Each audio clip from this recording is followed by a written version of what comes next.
Commissioner Decker. Present. Commissioner Hoffman. Present. Commissioner Pradel. Present. Commissioner Wilson. Present. Vice Mayor Hess. Present. Mayor Anderson. Here. Thank you very much, Clerk Borling.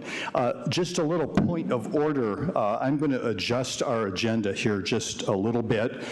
We are lucky enough to have folks from Metro Transit to provide an update to us this evening. That comes under introduction of guests. And then we have three very important proclamations that would come after that. So I touch base with Kurt Ardema. I think you're okay with this. I'm going to adjust our agenda that you hopefully have a copy of in your hand. There's a stack out there on the wall if you haven't. And I'm going to have the Metro Transit update come after our proclamation. So we'll just be swapping those items, the order of those items on our agenda.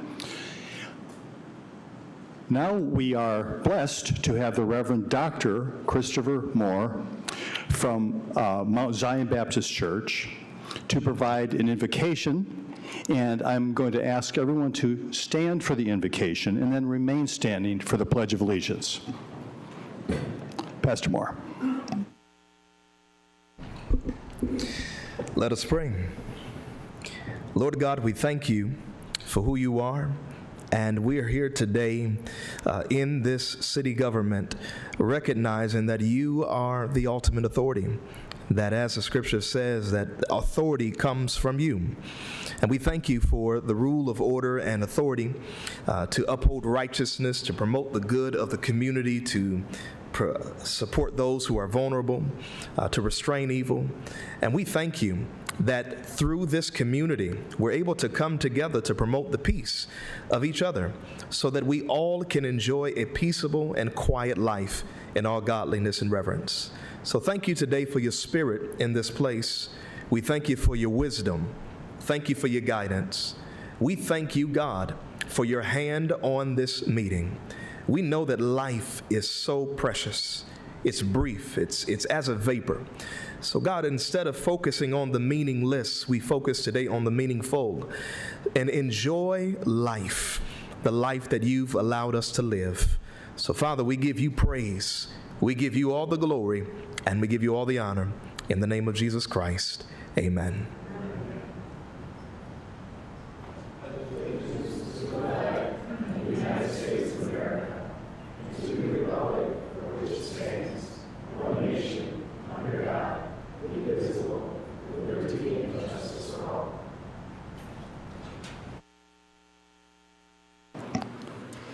Thank you so much again, Pastor Moore, for blessing us with a way to kick off our meeting this evening. We are also lucky to have three wonderful proclamations to deliver this evening, and I am going to bring the proclamations down, and they are going to be read. We're going to be starting with the Big Brothers, Big Sisters Month. Vice Mayor Hess is going to be reading that. Then we'll go on to the Diaper Need Awareness Week. Commissioner Decker will be reading that. And then capping it off, honoring Pastor Michael L. Brown, who's here with us in the chambers this evening. And Commissioner Cooney will be reading that. Vice Mayor Hess. Thank you, Mayor. While you're making your way down, I just want to reiterate that we're very excited that this is Paint the Town Green Week, and Commissioner Pradel and I got the memo, and as did City Manager Jim Rissma did that on purpose as well. So let's all paint the town green. I believe the City Hall will be painted green in the front with our lights as well this week. So September as Big Brothers, Big Sisters Month. Whereas, if you want to come forward, Amy. Whereas Big Brothers, Big Sisters of Southwest Michigan has served children and families in our community for over 65 years, providing life-changing one-to-one mentoring relationships that ignite the power and promise of youth. And whereas the organization's mission to create and support strong, enduring relationships helps ensure that every child in Kalamazoo County can achieve their full potential. And whereas the impact of these mentoring relationships has been demonstrated through recent national research by Harvard University and the U.S. Department of the Treasury, showing increased educational attainment, higher earnings, reduced reliance on public assistance, and greater economic mobility for mentored youth. And whereas Big Brothers Big Sisters of Southwest Michigan works in partnership with schools, families, volunteers, businesses, and community organizations to strengthen our city through connection, equity, and trust. And whereas the month of September is recognized nationally as Big Brothers Big Sisters Month, a time to honor the volunteers, staff, supporters, and community partners who make this mission possible. Now, therefore, on behalf of the 55th City Commission and David F. Anderson, Mayor of the City of Kalamazoo, I do hereby proclaim September 2025 as Big Brothers Big Sisters Month in the City of Kalamazoo, and commend Big Brothers Big Sisters of Southwest Michigan for its continued dedication to mentoring and its profound impact on the lives of young people in our community. Thank you so much, Amy and Big Brothers Big Sisters.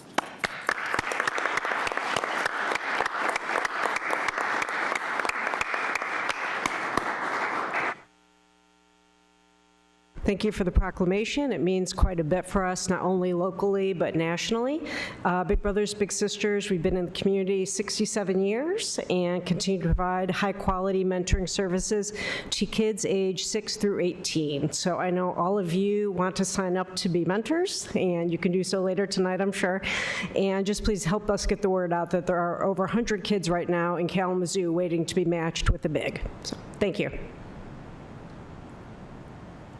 Get that picture.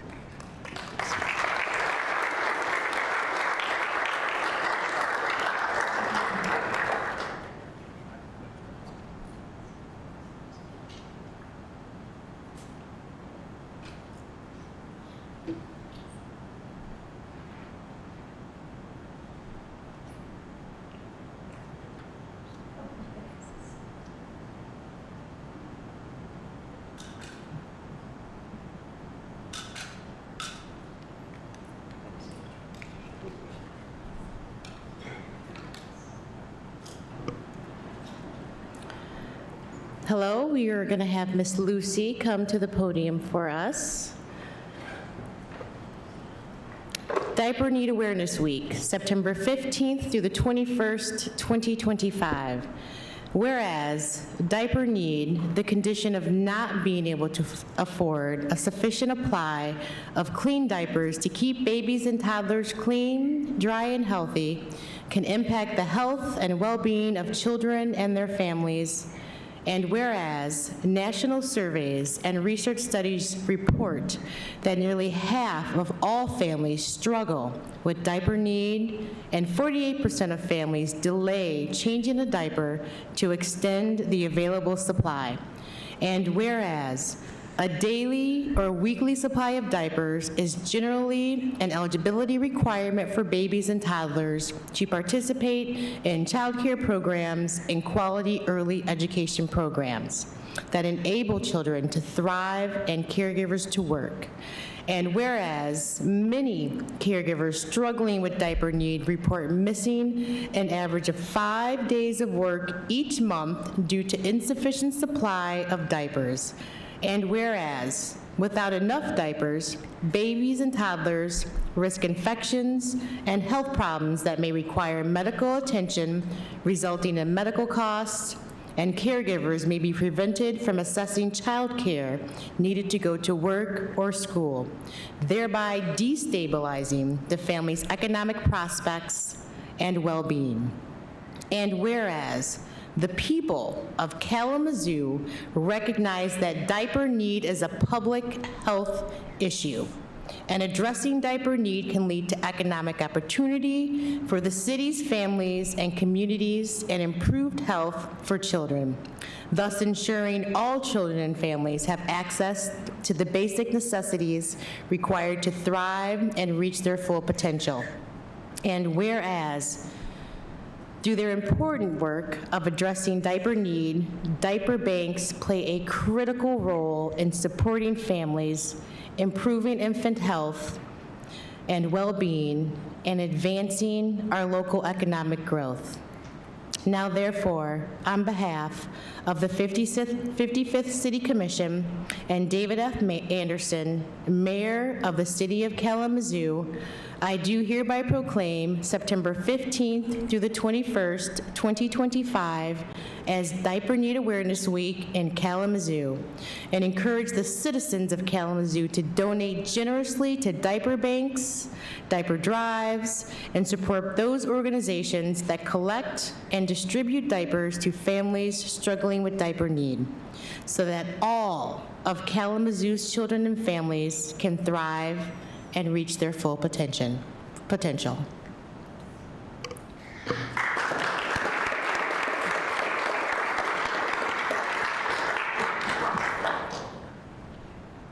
Hi, I'm Lucy. I'm 9. I potty trained 6 years ago, but I still know diapers are important, and some parents don't have enough, even in our town. Care Collective provides diapers to families who need it. You should come volunteer. It's super fun. Thank you for having me.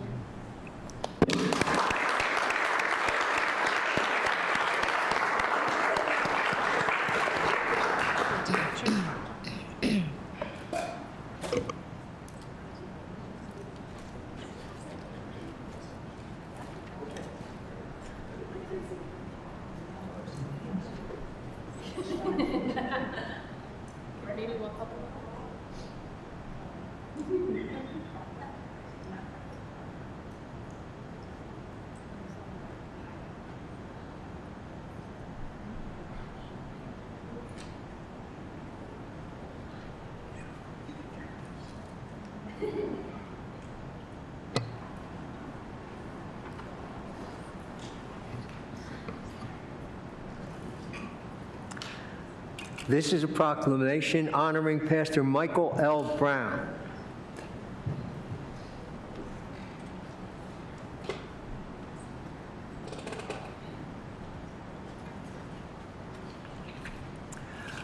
Whereas Pastor Michael L. Brown is a distinguished leader, decorated veteran, and faithful servant of God whose life is defined by unwavering faith, selfless service, and a deep devotion to the transformation of communities. And whereas after serving more than 23 years of active duty in the United States Navy, in 1992 he transitioned to the Fleet Reserve and officially retired in December 2000, carrying forward the discipline, leadership, and dedication instilled through his military service. And whereas in 1997, Pastor Brown began his ministry work at the Kalamazoo Gospel Mission as maintenance minister, and over the years provided leadership as the men's ministry director, men's discipleship program manager, and interim executive director before assuming the permanent role of president and CEO in 2003. And whereas under his leadership, KGM has experienced financial growth, program expansion, including a merger with Kalamazoo Deacons Conference and a new $10 million women's and children's building, and a renewed focus on eternal impact through the practical application of biblical principles. And whereas his exceptional contributions have been recognized through numerous awards and honors, including Distinguished Veteran of the Year from the Metropolitan Kalamazoo branch of the NAACP in 2021, Honorary Doctor of Divinity from International Seminary in 2022, Distinguished Veteran of the Quarter, the Kalamazoo County Veterans Committee in 2022, Vice President of the Great Lakes Region 2024 from Citygate Network, and the Oath of Gilead Community Service Award in 2025 from the Northside Ministerial Alliance of Kalamazoo. And whereas Pastor Brown's bold and compassionate leadership style, inspiring sermons, often accompanied by heartfelt worship, and his personal mission to die on empty have left a lasting mark on pastors, politicians, and community leaders alike, while transforming countless lives within the community.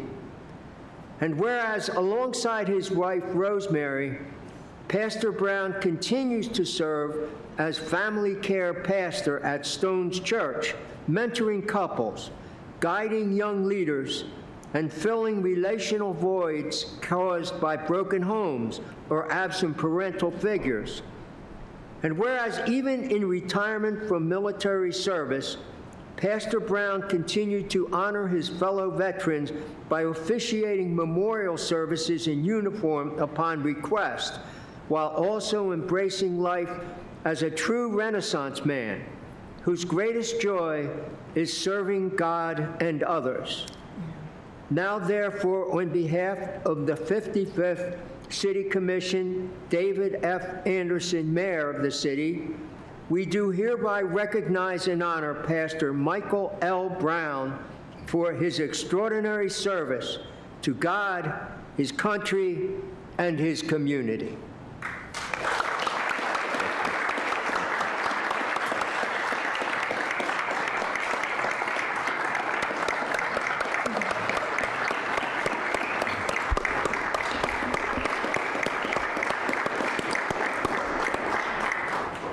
Thank you very much. I'm deeply grateful for this honor. I would be remiss if I did not just say that nobody can accomplish any of this without their partnerships. First of all, the partnership with my wife, her undying support, the partnership of a strong ministry team, some of which are here this evening, and then the partnerships that we forged with this commission in this city, specifically with Vice Mayor Hass and my friend David Anderson, Mr. Mayor. So I'm grateful. I want to thank you all, and my hope is that these relationships will continue on in the future as we approach the challenges of homelessness, serving the people in our community. God bless you all. Thank you so much.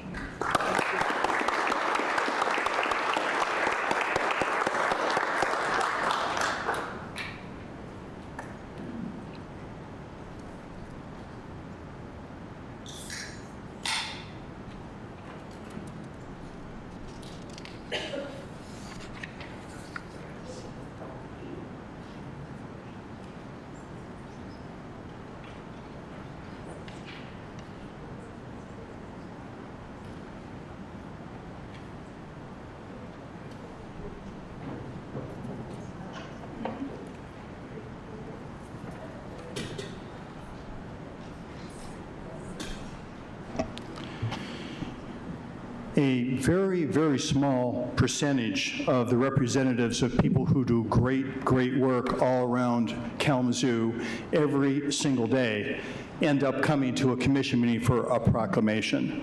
But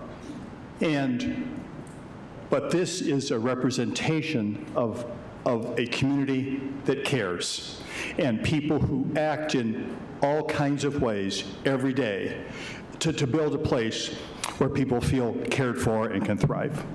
So I really, really appreciate everyone who came for the proclamations this evening. We are now going to move back to the introduction of guests and a Metro update, and I know Kurt Ardema is here. Is it just you, Kurt, doing this? I think so, yeah. Okay, you are on your own. Okay, Kurt Ardema, Chair of the Kalamazoo County Transportation Authority and Central County Transportation Authority Boards. Welcome, Kurt. Good evening. Thank you for the opportunity to be here. As the mayor mentioned, I'm currently serving as chair of the CCTA and KCTA.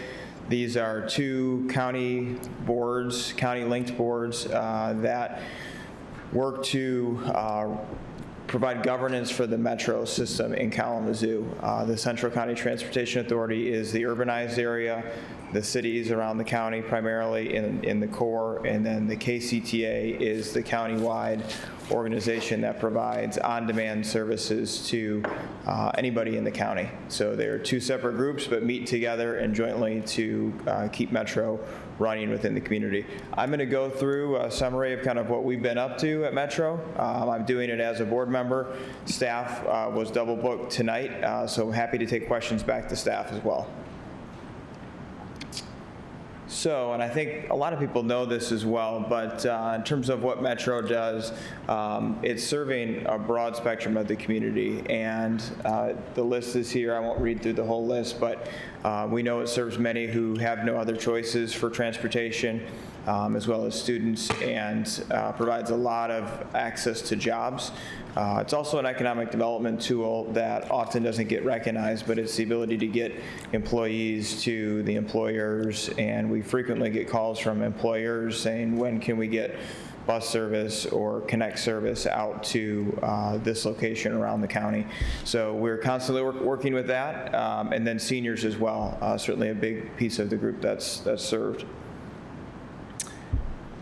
So, and this carries on into that a little bit more as an economic driver. I don't know if it's not fully loading there, but this is the ratio, the breakdown of how the different services are being provided. A lot for work, some for school, some for shopping as well.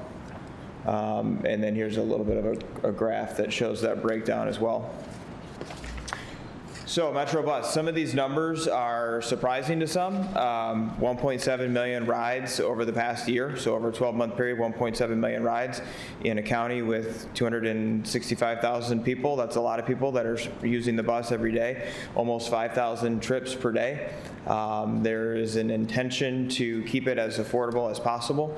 We're constantly looking at that and managing that with the budget, but it remains an affordable option within Kalamazoo. Accessible, that's a key piece of what we do as well. And then there are lots of important partnerships within the community.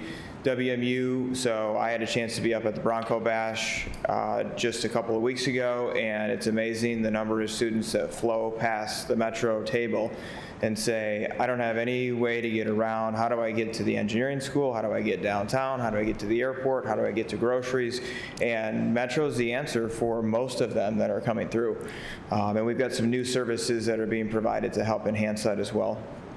And then the business community, we have a partnership with Bronson and their employees, and I'll certainly mention as well the partnership with the city and Kalamazoo Public Schools, the Foundation for Excellence in particular, with the youth mobility program and providing bus service to students within, high school students within Kalamazoo Public Schools. And then a KVCC partnership as well. Community safety and emergency operations. So some may not know this, but when there are incidents that occur in the community, for example, if there's an apartment building fire that occurs in the wintertime, where does everybody go in the immediate situation? A lot of times it's a Metro bus that's out on the street that provides the ability for people to stay warm from a large building. During the I-94 crash that occurred where there were 100+ cars, this is probably 10 years ago now, but Metro buses went out there and provided that emergency support service as well. So one of those aspects of Metro that maybe isn't top of mind, but is certainly important in the community. The Metro Connect system, this is an on-demand service that's available countywide. This can take you across the entire county, so including the VA hospital in Battle Creek, which is on the edge of Kalamazoo County. 135 rides offered over the past year, and this is a lot of medical appointments and, again, access for people who may not have another option to get to important appointments around the county. Metro Link is the new service. I mentioned we have some new services coming out. Metro Link is under a pilot program right now. It's an on-demand service. You can think of it similar to like an Uber or Lyft system. It's in a pilot mode, so we have 3 different zones wrapped around the county right now that are intentionally designed to bring people closer to the bus lines. So you can move within those zones, but you can also get a direct ride on short notice. I think it says here, one of our slides, it's about 15 minutes roughly, you can hail a ride and it will come pick you up and take you either to the bus line or to your final destination, depending on where you're going within that area. And the app programs all that on your phone as well. And then the 3 service zones are listed here. Again, they kind of wrap around City of Kalamazoo during this pilot program. That will be adjusted and amended as the program continues. The rationale for the zones on the edges of the City of Kalamazoo. City of Kalamazoo is the heart of the bus system, so there are many, many bus lines servicing the city. And again, this is intended to bring people into the bus system itself. So the bus lines run up and down through the City of Kalamazoo, but not some of these edges that are shown in these Metro Link zones. So this helps to extend that reach a little bit of the bus system. And then in terms of growth, 81,000 rides since it was introduced in April 2024, part of a $2 million grant from MDOT as well. This is showing growth in ridership, so you can see it's becoming more and more popular. WMU students are finding this service and realizing the benefit of having access to this for their lifestyle as well. And then you can see a breakdown. The bottom graph there, bottom chart is new and returning continue to grow in terms of riders. And this is so Metro Link, we have a partnership with Kalamazoo County bringing service out into Pavilion Estates. So Pavilion Estates was hard hit by the tornado last year, and so a lot of vehicles were damaged in that process as well. Kalamazoo County worked with Metro to partner up and provide some grant dollars to bring this service out into Pavilion Township. This is shown as an example of opportunities for growth to continue to connect our broader region together. And 12 minutes, a little better than I said 15. It's about 12 minutes average pickup time. And there's some other key stats there for Metro Link as well. So this is overall Metro system budgeted expenses for 2026. $27.5 million roughly to run the system. This is a system that provides access to a lot of different people, but there are certainly costs to running it as well. There's a breakdown here of how the funding takes place, where it comes in from. You can see a mix of state and federal dollars in addition to local millage dollars, and then fares as well that come in, and some of the partnerships in that chart as well. We do have an upcoming millage election in November 4th of 2025. We have a millage election. The areas shaded in gray will be on this will be on their ballot. This is the urbanized area, so City of Kalamazoo, Comstock Township, Oshawa Township, City of Parchment, Kalamazoo Township, and City of Portage. And it is a slight increase to 1.1 mils.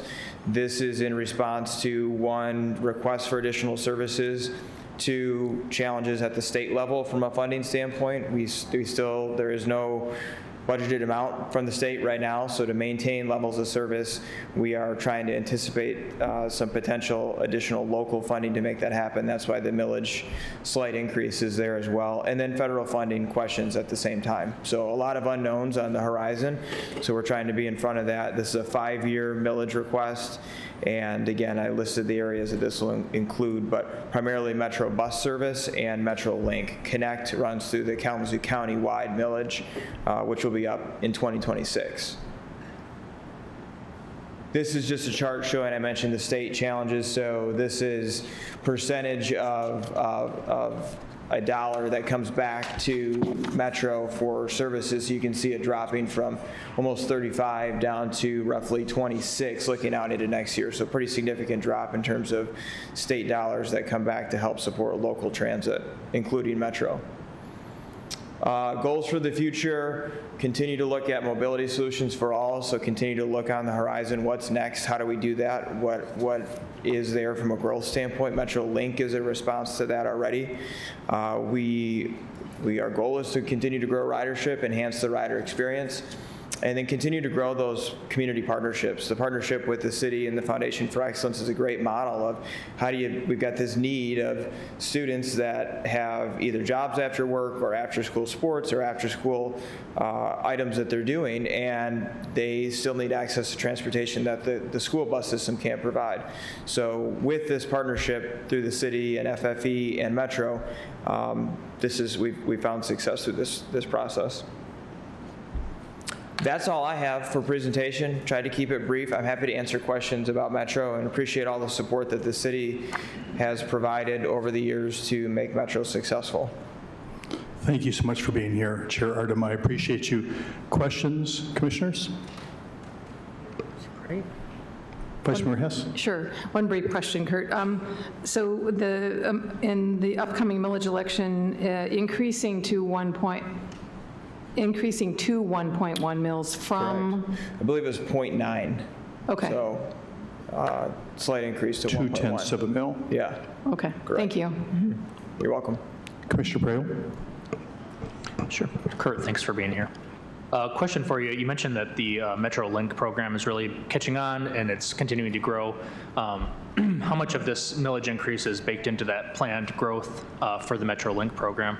It's a part of it. I don't have the exact stats on what percentage it is to that growth, but again, the MetroLink program is started through some special grants that came in through MDOT, 2 rounds of those, and the pilot program, we are going to be, by the time we're done, I think we had an 18-month program, and then we're adding another, I think, 12 months to that. So we'll have a fair amount of information available by the time those pilot funds are finished, and the budget itself will kind of depend on how enhanced those services become going forward, but certainly the community is embracing it. We can see it continue to grow going forward. So it will be a portion. It won't be a large portion of the budget. The large portion is for staffing of the overall system, but the MetroLink is a special program that we do hope to grow, and I'm happy to get the specifics for you as well, Commissioner Praedel.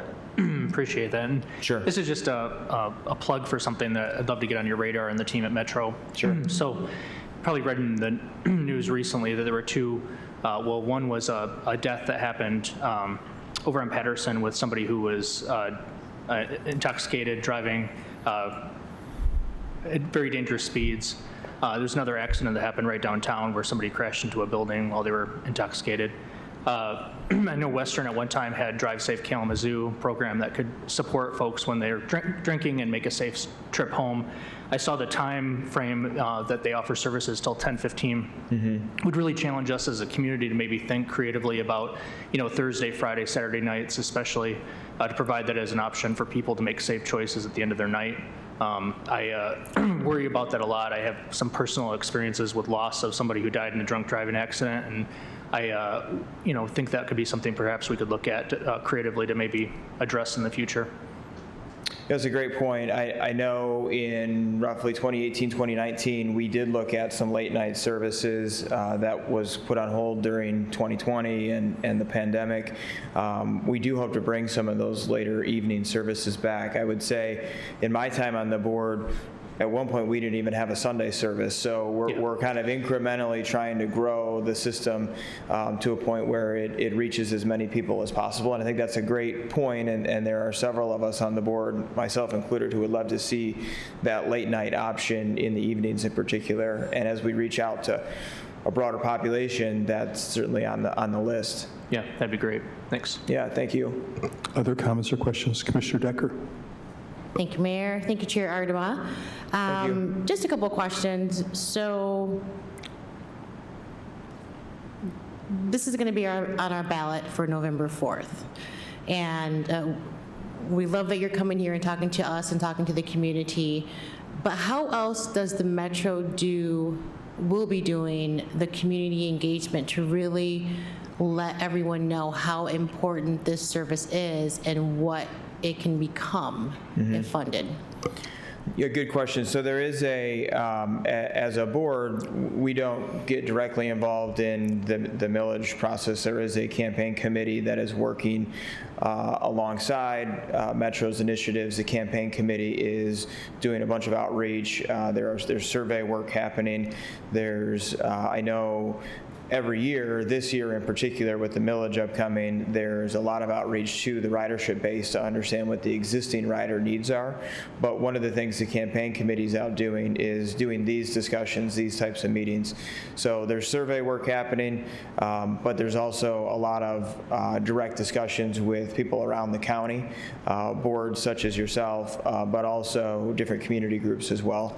I mentioned I was at Bronco Bash. I know we've been at it's our executive director, Sean McBride's at the City of Parchment right now as well. So I know there's a lot of outreach happening, and I think we also have board meetings that take place once a month, and we're always happy to have people come to our board meetings as well.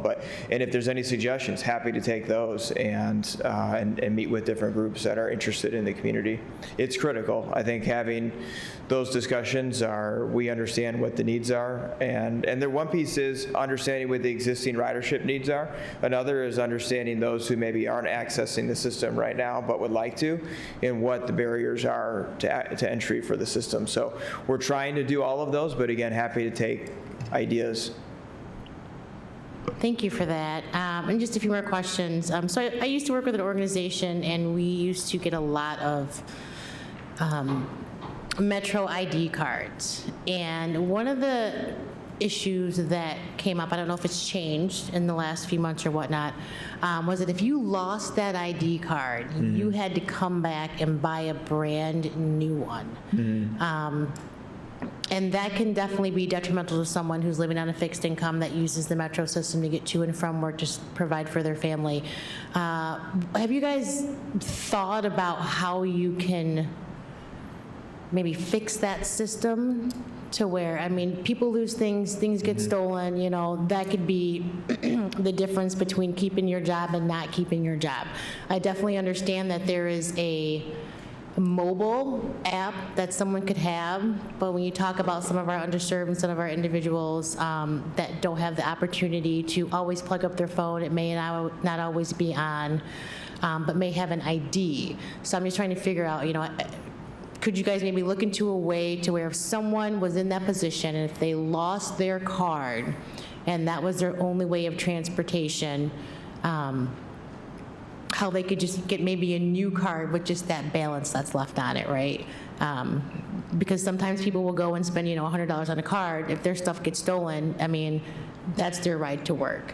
That was just, you know, an observation and a hurdle that some of the individuals that I work with came across. Yeah. And then the other thing is, I know there was this lovely young woman, I don't know if she's still there right now, and her name is escaping me, but talk to me about how our Hispanic community also gets this information. Are these things in Spanish? Do you have individuals that are Spanish speaking? If they call there, they're able to talk to someone and understand what they're saying. So I guess I'm just kind of wondering about that aspect of it. Sure. So first on the card, so as far as I know, the policy hasn't changed on the cards. I think it's a good question, though. I'm happy to bring it up at the board level and see the thoughts on, especially if there's remaining balance, how does that balance maybe transfer over? I know you mentioned phones. I will say, though, the technology continues to become more and more a part of the package for Metro. I think there always will be some sort of option that's not related to your phone, but we are seeing more and more transition to having your phone be kind of your access into the system, your key into the system. But that's not the case for everybody. I know I still have a card, and I still use, and it certainly is, whether it's here or in other cities as well, I still sometimes prefer not to have it on the phone. So I will bring it up at the board meeting and ask that question. It's a good point that needs to be heard. In terms of different languages that may be offered, I will ask that question. I know we have a travel trainer that is on staff that can provide access to on multiple levels, but I will confirm that and make sure it's reported back to make sure that we have some answer to that question. But again, we do have a travel trainer that is intending to kind of bridge those gaps, whether it be language or technology or whatever it might be. And the board is very focused on continuing to grow access to the system in that way. And that travel trainer is intended to fill that role. Thank you for that. And so I'm just going to go back to the cards. And this is just my thought. Maybe you guys can do a study, a comparison on the amount of cards you sell. And I mean, well, obviously, I mean, it would seem to me that if someone lost their card and, they paid for that service, somehow you can do a query to say, hey, this person only used $1 on their card. It may be more, back-end work on your guys' side when it comes to the operations. I'm just thinking about making sure that we're keeping the funds that people in our city are using, in their hands. Because if they don't use it, then, that would be more income to the metro. You kind of where I'm going there. We just want to make sure it's equitable and everybody's, getting their money's worth of the metro. I think it's a great service. I think it's wonderful. I do agree with Commissioner Pradel that it definitely should be open for later hours in the evening, just for the fact of individuals thinking they can drive home and shouldn't drive home. And I think that would definitely curb a lot of, alcohol-related deaths in the city of Kalamazoo. So I appreciate what Metro's doing. Keep growing. Keep providing transportation to the citizens of the Kalamazoo that don't have it otherwise. Appreciate that. Yeah, thank you. And we know it's a public service. We have a dedicated board of volunteers that are focused on enhancing, growing that service. And I think these are all good questions, good points that I will bring to the two boards and make sure we get feedback from staff and then relay that feedback to this commission as well. So thank you. Vice Mayor Hess? Really quick. Sure. Kurt, I know you provide an amazing service, but you're also an employer. Are you hiring at any level? Yes, good question. Thank you for asking. Yes, the Metro is hiring for multiple different types of jobs. In particular, since the pandemic, it has been many employers are struggling to fill positions, but Metro does have opportunities. On the Metro website is a great place to look, and the organization has multiple different areas in which it works. Bus operators are probably the most visible that you see out in the community, but there is a lot of back-of-house operations that occur to keep that system running as well, whether it be related to IT and technology or answering phone calls for those with questions, community outreach type work. We have a lot of maintenance and tech type work as well. If anybody has been to the facility on Rose Street, you've seen some of that operation happening and in place, and every day, with the exception of a handful of holidays, that system is up and running, and it takes a lot of people to keep it running smoothly and through all types of weather conditions and whatever it might be. Even during the pandemic, the system had a very brief shutdown, and then as an essential service, it was required to be back up and running again. And so the system innovated in that time and came up with a solution that worked for that period of time. But yes, there are job opportunities available, and I would encourage everybody to check the website if you're interested. Yes, Commissioner Hoffman. Thank you, Mayor. Thank you, Kurt. I have a question in reference to a program that has been discussed with the Veteran Services Office at the county in reference to partnering with Metro for our veterans and getting them more accessibility. Do you have any updates or anything on where we are in that process? I don't directly, but my understanding is that staff is working with that office as much as possible. I know we are providing services through an innovative agreement to the VA hospital in Battle Creek for veterans. We don't typically, we don't have a mechanism to provide service outside of the Kalamazoo County borders because of the way we're funded, but we were able to come to a unique arrangement with the VA hospital, which is on the border of Kalamazoo and Calhoun County, to make sure that service was there because there's a huge need for it.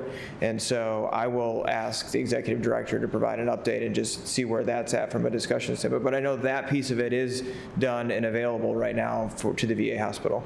Thank you for that. And it was maybe an expansion of programming whereby we have the youth who have bus passes and getting something like that on deck for veterans who could utilize those services. Yeah, that's a good idea. Yeah, in terms of providing service, just everyday service, not just the VA hospital. Yeah, good thought.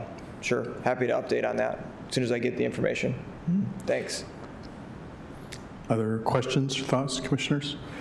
Well, Chair Irma, thank you so much for coming here. I just want to remind people that For anyone who wonders if there's anything that they can do to be more involved in the city of Kalamazoo, I will say that we have an excellent example here, Kurt Artema, who serves on multiple boards, all volunteer, but there are board opportunities all across the community, including right here at the city. We're appointing a couple people to city boards this evening later in our agenda, but thank you for being an awesome example of that. And then just a little bit about history here for just a minute or two. Metro Transit really started out as a private bus line in the city of Kalamazoo, a private business, and was, I think, went bankrupt or was on the verge of going bankrupt, and the city of Kalamazoo picked up that bus service and saved it, in essence, and ran the bus service for a long, long time. And then as the urban area developed and became evident that this kind of transportation was needed, in Portage and other places adjacent to the city, and urban services as well. Really, the city went through a process of birthing Metro Transit out from a city department, not so awfully long ago, to a standalone legal entity, which it is now. And so thank you for serving on that board. That is what is necessary for citizen input on the great operations of a public service like Metro Transit. So thank you again, Chair Artema. Thank you. Appreciate the opportunity. Thanks. Now we are down to the adoption of the formal agenda. Any changes? Oh, I'm sorry.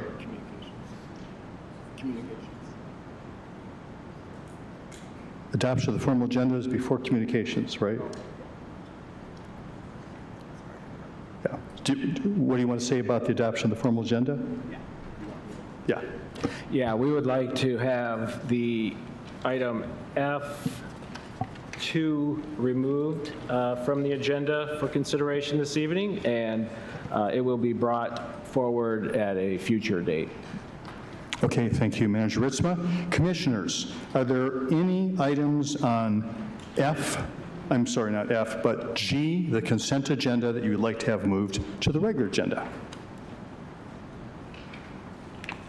Seeing none, and with that one change, we'll continue ahead with the agenda. Next, Manager Ritzma, Communications. Thank you, Mayor. I do want to let the community know that an RFP was issued last week, Thursday, by the county, Kalamazoo County, City of Kalamazoo, the Kalamazoo Continuum of Care, and United Way to provide shelter services during the winter months. So the providers would be asked to provide a combination of day shelter services, overnight shelter services, and shelter access coordination. And the city, between the partners, $700,000 has been identified for those proposals, and of which the City of Kalamazoo is contributing $300,000 from the $500,000 that the Commission authorized for sheltering earlier this year. So the timeline for the process is proposals are due October 9th at 5 p.m. and those can be sent to Director Patrice Griffin of the Kalamazoo County Continuum of Care. And then notification of awards will be made on October 27th. And the contract start date would be November 1, 2025, and run through March 31 of 2026. And just want to thank the partners coming together. I know each year it seems like we are scrambling to find sheltering services, especially during extreme weather conditions. So we look forward to organizations stepping up. So organizations that are eligible to apply are nonprofit organizations, governmental entities, and community service providers. So I just wanted the community to know that. Thank you. Thank you very much, Manager Ritzma. I appreciate that. Next is the opportunity for public comments. So this is your opportunity to comment in any item you would like. You'll have 4 minutes. Please state your name and whether you live in the city. Just a reminder, this is not a time for dialogue. This is a time for you to express the sentiments you are interested in expressing. And also, if there are particular issues that are important to you related to city activities, if you want to have a follow-up, you can make sure to put your contact information here on the sign-in sheet, and you can certainly do that before it's time for you to come up and speak, and oftentimes city staff will follow up with particular issues. 4 minutes, state your name, whether you live in the city. Thank you. Hi there, I'm Christy Potts. I'm the owner of Kalamazoo Cream, home of the Frosted Whispers at 1502 Southwest Edge, what formerly was Taco Bob's, and before that was Dairy Queen. What started out as a cookie business, sharing my mother's secret cream cheese sugar cookie recipe, turned into now a community building hub, in my opinion. I couldn't have done it without the City of Kalamazoo economic development support and also Michigan Women's Forward. They gave me all the resources I needed to move forward with my dream. What started out as just wanting to share the love of my mother's cookies and yummy Prairie Farms soft serve ice cream, which comes out of Battle Creek, Michigan, is turned into my love of the Vine neighborhood. I have all of that neighborhood and the surrounding neighborhoods biking to my business now. I see families showing up and having ice cream together and cookies and whatever else they would like to see in the future. I want to bring it to them. I am there many hours, 11 a.m. sometimes till midnight, and I get to see all different people coming there, and just love seeing the smiles on their faces, and I couldn't have done it without the city's help, and I just wanted to thank you for that. Thank you for your time. Thank you. Next, please. How are we doing, folks? Beautiful stuff. Hi, everyone. Good evening. My name is Ewan Simpson. I'm here on behalf of the Get the Flock Out of Kalamazoo campaign. Our campaign is calling for the immediate and permanent removal of flock safety license plate reader cameras from our city. Those are those nasty black cameras you see on telephone poles that are popping up everywhere. These are billed as public safety tools, but they're far from it. These are surveillance tools that threaten the privacy, civil liberties, and everybody in Kalamazoo. These cameras, they sweep up data indiscriminately, recording every vehicle that passes. This happens without warrants, without consent, and often without our knowledge. It creates a digital map of our lives that can be stored, searched, and exploited in ways that this community has not agreed to. The data is collected by these cameras and is held by an unaccountable third-party tech company called Flock Safety. This gives them immense power and makes the city vulnerable. This technology has already been used by federal agencies like ICE for immigration enforcement, and data from Kalamazoo's cameras were most likely used in a nationwide search to track a woman who had an abortion, something that is legal in the state of Michigan. These cameras are a threat, and the legal risks of this relationship are immense. We've seen local governments face millions in lawsuits when this technology is used improperly or proves to be wrong. And who bears that cost?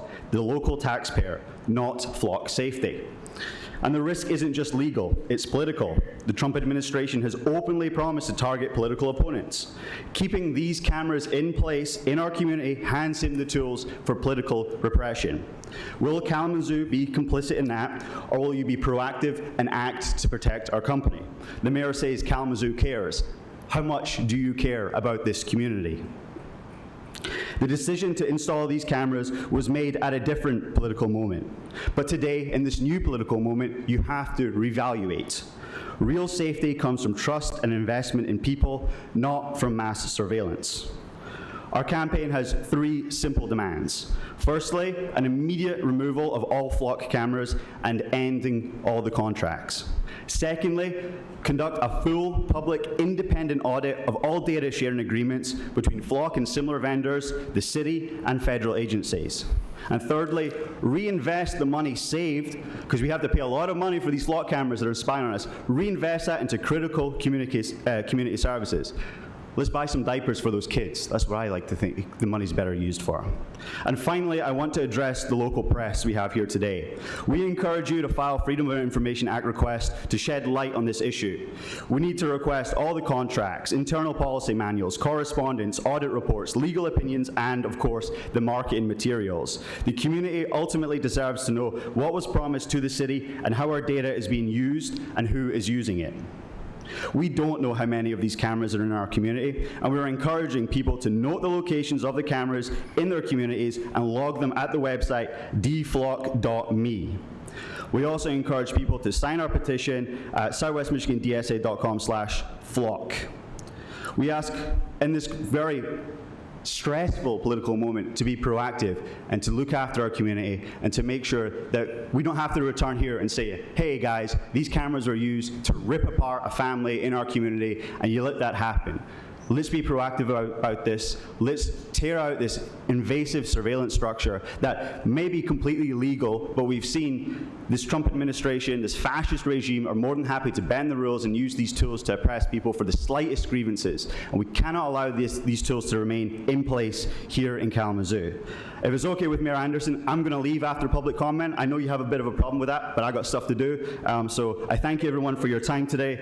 And I really hope to be working with you. Thanks so much. Next, please. So here, I appreciate everyone's support for that, and I get it, but one thing I'm going to ask is that this is a safe space for people to make statements about something that's important to them.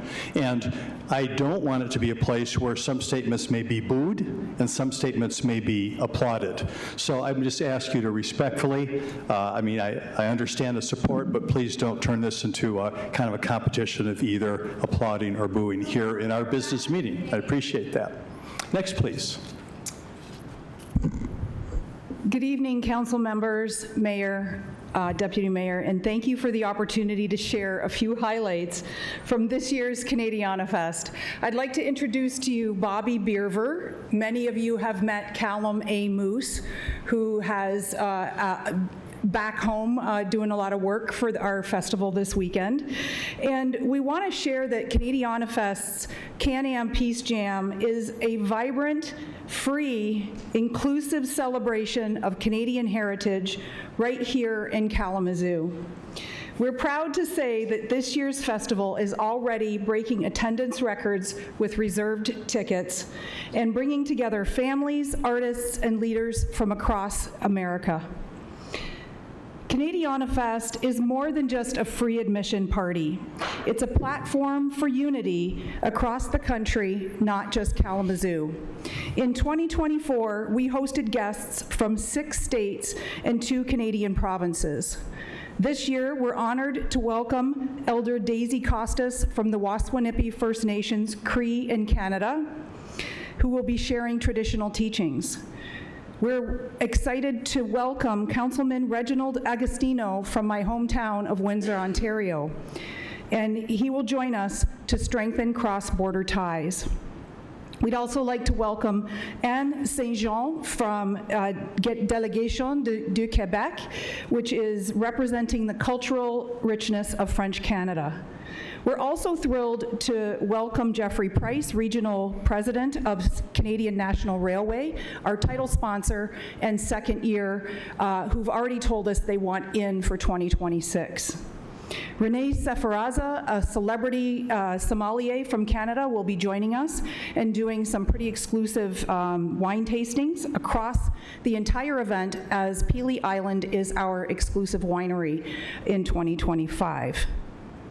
Our third year sponsor, Clearly Canadian, is going to be bringing their iconic international beverage brand, an official sparkling water of the Toronto Blue Jays.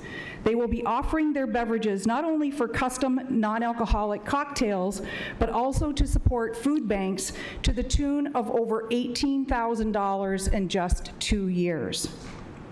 These guests, along with support from dozens of organizations, from food banks to art councils, are helping us to build this festival that's as meaningful as it is fun. It includes 5 cultural bands representing folk, our Indigenous people, country music, Acadian music from Quebec, and Scottish and rock and roll music. There is a children's cultural center with crafts, face painting, and a Sasquatch challenge. A lumberjack village featuring a log rolling game, which will be attended by one Canadian, one US pro wrestler who will be having a special exhibition showing on the log rolling game of Doom, which is gonna be pretty fun. We have a Canadian Sports Center sponsored by Premier Athletics and attended and supported by WMU athletes, including WMU Bronco national champion hockey players, some of whom happen to be Canadian. We're offering a poutine competition, a butter tart competition, and we're going to be offering those funds for registering to the food banks. We offer interactive workshops, including an Ottawa step dancing workshop. You can come up then and dance with Cecilia when they play at 6 p.m. We also have readings from Canadian authors and specialists on the Great Lakes, Dr. who happens to be a professor at WMU. So in closing, we'd like to invite you to get your tickets at CanadianFest.fun. Come and join us, celebrate your cousins and friends, and we'll see you this Saturday. Thank you very much. Next, please. I'd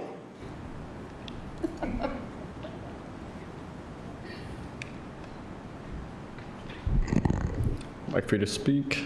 Greetings, members of the City Council. My name is Aiden Deweese. Me and my colleagues live in Kalamazoo, and we are students of Western Michigan University. They are associates, and I am the current president of Feeding Broncos, a student-led organization that acts as a hunger relief program for food insecure college students in the city of Kalamazoo. With it being Hunger Awareness Month, we would like to present this petition for funding that has received over 700 signatures. To the Honorable Mayor David Anderson and the Kalamazoo City Commission, we, the undersigned students at Western Michigan University, respectfully petition your esteemed office to consider granting $25,000 to support a vital initiative providing free dinners to food insecure college students in our city from 2025 through 2027. Kalamazoo is home to a vibrant student population attending institutions such as Western Michigan University, Kalamazoo College, and KVCC. Many of these students, while striving for academic success and making positive contributions to our city, face significant challenges in meeting their basic nutritional needs. According to recent studies, food insecurity among college students is a growing concern nationwide, and Kalamazoo is no exception. By awarding this grant, the City of Kalamazoo would directly support the well-being, health, and academic achievement of hundreds of young people. Free, nutritious dinners would alleviate financial pressures, reduce stress, and foster a sense of belonging and support within our community. Moreover, this program aligns with Kalamazoo's commitment to inclusivity, education, and the welfare of all its residents. We believe that investing in our students is an investment in Kalamazoo's future. We urge you to consider the positive impact this grant will have, not only on individual students, but also on the broader community, as these young adults are empowered to reach their full potential and give back to the city that we call home. Thank you for your attention, leadership, and commitment to a stronger, more equitable Kalamazoo. And thank you for your time. Thank you. Next, please. Good evening, Mayor Anderson, Commission, and city staff. My name is Bruce Merchant, and I live at 1924 Autumn Crest Lane, and that's in the city of Kalamazoo. Some of you know me as the former Director of Public Services. Most of you probably do not know that I'm a marathon runner who navigates various city streets in the Oakwood, Southside, Winchell, Parker Duke, Westnedge Hill, Vine, and Edison neighborhoods, just to name some of those neighborhoods. Running many miles allows me to observe several things about the current state of our city streets. Quite frankly, I find myself more concerned with potholes instead of my pace and hurdling obstacles as opposed to my heart rate. I can provide a list of the streets that are in serious need of repair or replacement. Loudon, Edgewood, Waite, Peeler, Pleasant, Parker, Denway, Lane, Lay, Reed, March, the list goes on and on. The issue has been well defined in the past. I struggled with it when I was a public services director, and I know my predecessors did as well. There are no easy or quick solutions to find funding that is needed to address the critical infrastructure issues the city faces. How much funding is needed? With approximately 250 miles of streets, about a third of which are major and 2/3 are local streets, the city has more work than resources. Using an approximation that was used several years ago, it costs roughly $1 million per road mile to completely redo a street. To rebuild all 250 miles would mean $250 million. Assuming a street will last approximately 20 to 25 years if rebuilt, that would mean the city would need between $10 to $12 million annually to properly address this issue over the next 20 to 25 years. Where do infrastructure funds currently come from? Almost exclusively from general fund, which also pays for such things as public safety and parks. At the end of the budget process, and I went through numerous of those, the infrastructure needs usually end up with only $3 to $4 million at most, instead of the calculated 10 to 12 million. With these things in mind, I would like to suggest some possible pathways that we could maybe look forward to and address in the future to help with this funding gap. First, create a dedicated City Commission subcommittee to define the infrastructure needs. This would include streets, sidewalks, stormwater improvements. Explore those issues in detail and investigate ways to address the lack of available resources. Evaluate the possible resources that may be available for the City Commission to access and conduct these improvements. Some of those may include additional funds from the Foundation for Excellence, or even a dedicated millage to cover the needed costs. There's no easy answers. I didn't have them. My predecessors didn't have them. You don't have them. However, we need to proactively look at ways to generate the necessary resources to address these critical infrastructure needs. Thank you. Thank you. Next, please. Hello, City Commissioners. My name is Nick Beal. I'm the Business Development Coordinator for Discover Kalamazoo. I'm also a proud Bronco alum as of last December, and I love Kalamazoo. I go to bed every night thinking of how myself and our organization can improve Kalamazoo, and I wake up every morning thinking that as well. I know you guys do. And I just came here today to share some information about some events happening in Kalamazoo this weekend. So yeah, I think that's one small thing I can do to help share some positivity in our community.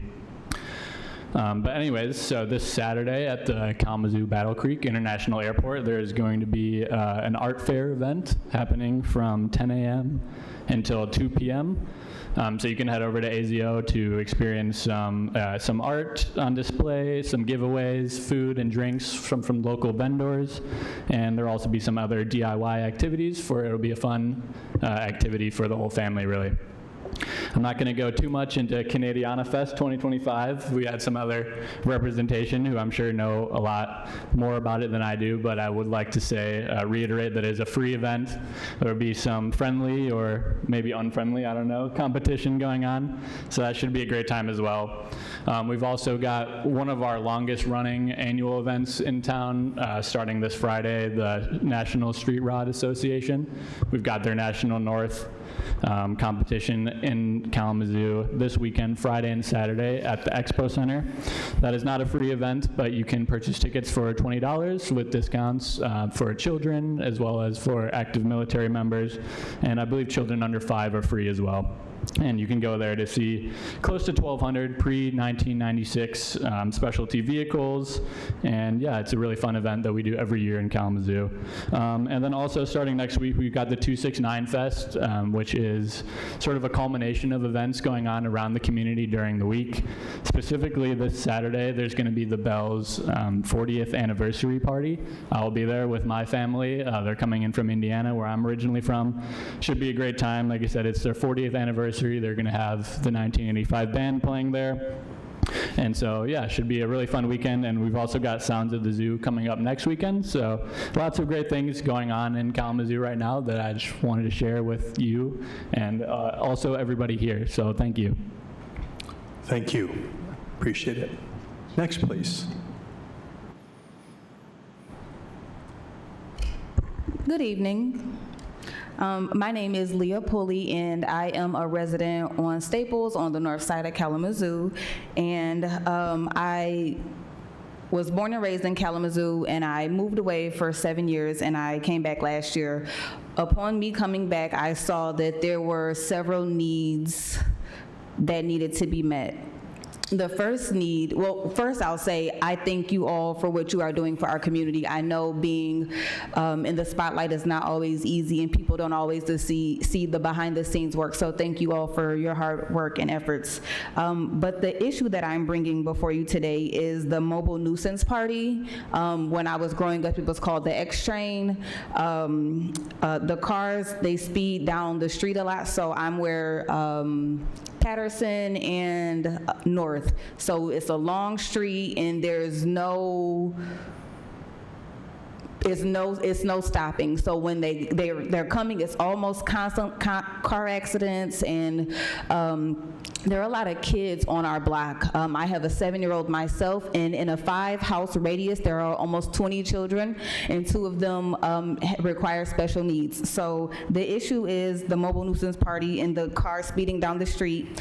My solution would be the speed bumps. I did have a petition signed, and I did submit that. There were only 2, maybe out of 25, who protested that, who were not in agreement with that. But my question is, it's only been 2 weeks.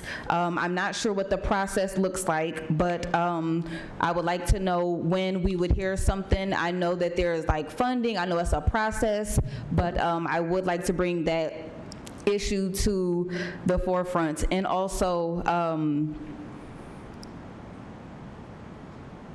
I know mentorship is also an issue in our community, and with me being back, I have been hearing and doing research about other community members who are interested in mentorship. I really appreciate everybody who is coming forward to see the need for the homelessness, for the diapers, for the lack of God that we have in our community, for what we need for our community. So I want to thank you all, and if you see me out and about, I am passionate about what I say and do, and I'm passionate about bettering our community. So for those in the audience who know my family or who see me out and about, don't hesitate to reach out to me for partnerships or to let me know what your organization does, because I am looking to be on boards and I am looking to bring positive change to Kalamazoo. So thank you all for what you do. And that's that. Thank you. Thank you. Next, please.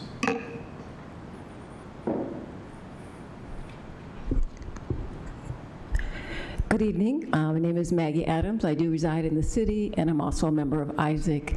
And first of all, I want to start off by saying thank you to Mayor Anderson, Commissioner Prado and your family, and Commissioner Cooney and your wife for attending on September 6th, the Walk, Run, Roll held by Isaac. We really appreciate your participation as well as your support as we honored individuals who had made an impact in our community here.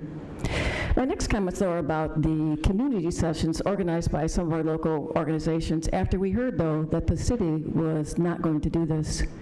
So I'd like to thank these organizations, the NAACP, Isaac, El Concilio, Douglas Community Association, and the Participatory Defense Movement of Kalamazoo for co-hosting a community session seeking input for the next city manager from us in the community that may not have been defined by an organization that the city had determined as a stakeholder.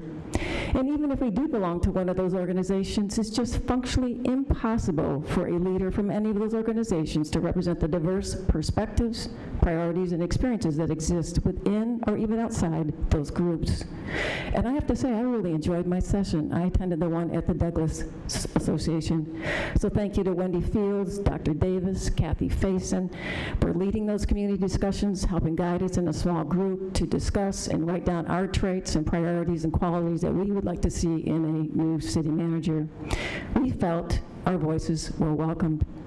We were encouraged to see this as a civic opportunity for participation that would overall strengthen the health in this community. And I love that we started by using and building a circle of trust with our touchstones in small and large groups. And of course, all of our input was recorded and shared with Raftellus. But I also have to say, this was a missed opportunity for you as a city council. I want to say thank you to Commissioner Hoffman, because you always encouraged to be apt to support us about holding community sessions, and I believe even Commissioner Decker and even Wilson at one point also supported this idea. I'm not sure why it didn't happen. And I have to say, at my table, a member actually said at the very beginning, I just found out that the city council did not arrange this. Wow. That was their words, not mine. And I want to address also your comment, Mary Anderson, to the last meeting. Yes, we did ask that the city allow the community to hold and facilitate these sessions, because it's unfortunate that folks in this community do not feel that they can speak out without some kind of repercussion if city personnel were actually present. And I also want to say, we never stated that the city couldn't assist. We would have loved that Vice Mayor Hess or another committee member for this process would have reached out and said, yeah, let's make this happen. How can we in this council support you? We really do want the community's input in person, as we also value voice as we have the surveys out. And we've been working hard to help support the surveys. But as I said before, there's nothing that can replace or even compare to sitting physically in community with others, listening and sharing together. Support of this kind of dialogue would foster a stronger collaborative process between the residents of the city, creating a foundation for genuine participation that encourages the resident, the stakeholders like me, to get involved and be active partners in their community's future. And it would be a much more positive process with you. We're working with you. It would have helped to build trust so that the next time we're looking for a city manager, we could all be sitting in the same room for the community session, because we trust each other and know that our voices in the community are actively being heard. Thank you. Thank you. Next, please.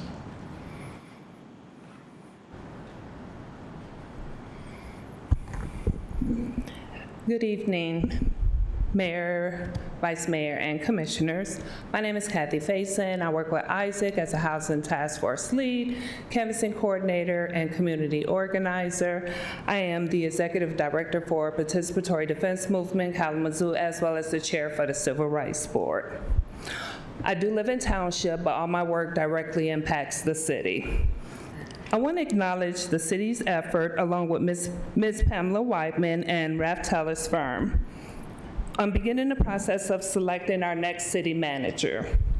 The stakeholders meeting was a good start, and I especially want to lift up the two successful community-based sessions that followed. These sessions, supported by Isaac, El Concilio, NAACP, and Participatory Defense Movement Kalamazoo, as well as the Douglas. It created a space for residents to voice what they want in the next city manager. One of the key questions asked, what advice do you have for the next city manager? I'd like to lift a few responses from community members. Meet regularly with neighborhood leaders. Take time to understand why people feel and think the way that they do. Stay engaged. Don't get too comfortable. Build a new kind of relationship between the city attorney and the Civil Rights Board. Lead with transparency and honesty. Develop strong working relationships with all commissioners. And finally, be willing to take risks. Choose a path that makes you comfortable to be uncomfortable. This decision will shape Kalamazoo for the next decade. The fact that community voices have already been lifted is a strong sign of progress. And it shows the importance of continuing this practice. So I urge the Commission to ensure that the insights gathered from these sessions truly guide the selection process, and that additional opportunities remain open for community members to engage. The success of this process will be measured not only by who is chosen, but how well the community felt heard and respected along the way. Thank you. Thank you. Next, please.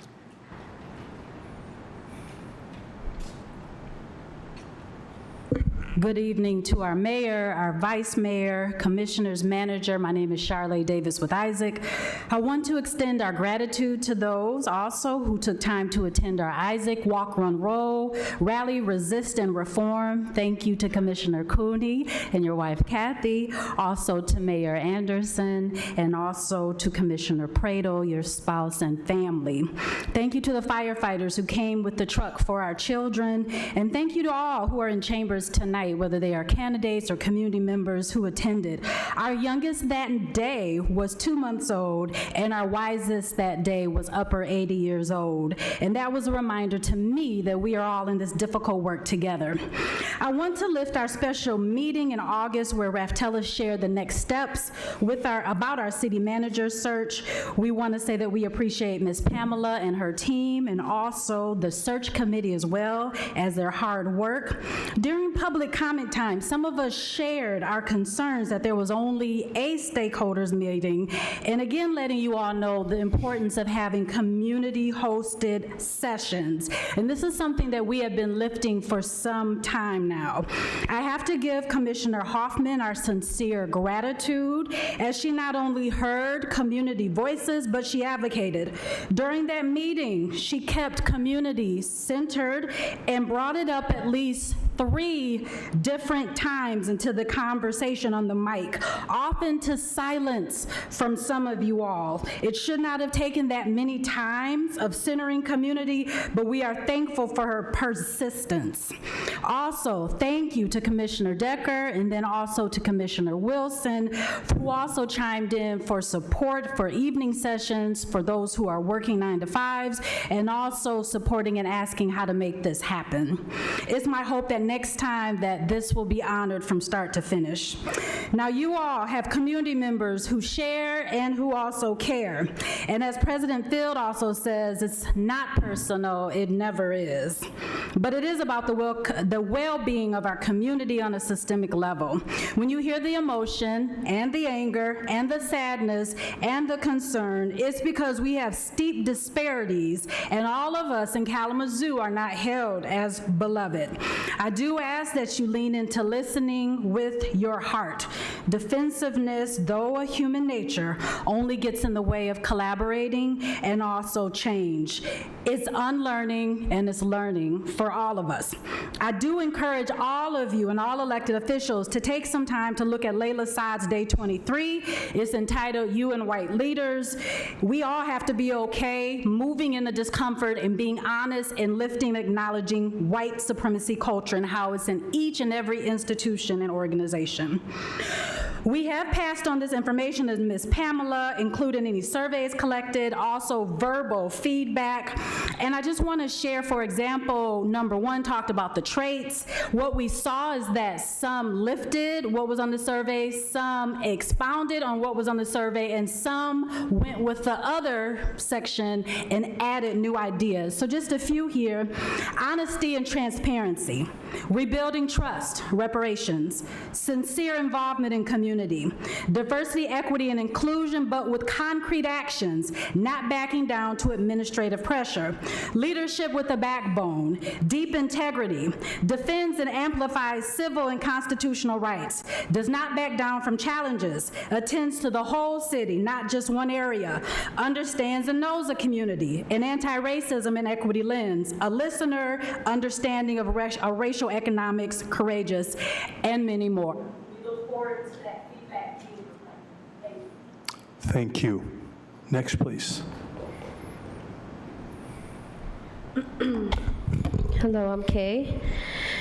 I just had to watch a video of over 10 minutes of a houseless woman begging the cops not to take her partner. She has no legs, so she was on the ground pleading with the cops, yelling and crying, don't take him. A lot of times, people's only, especially women and children's only lifeline out there is a man, is a male figure. Okay, him getting taken like that, and I don't know the backstory, but I know like how things are out there, and it is just, there's a special place in hell. There truly is, because watching this, it's like you want to rip your heart out.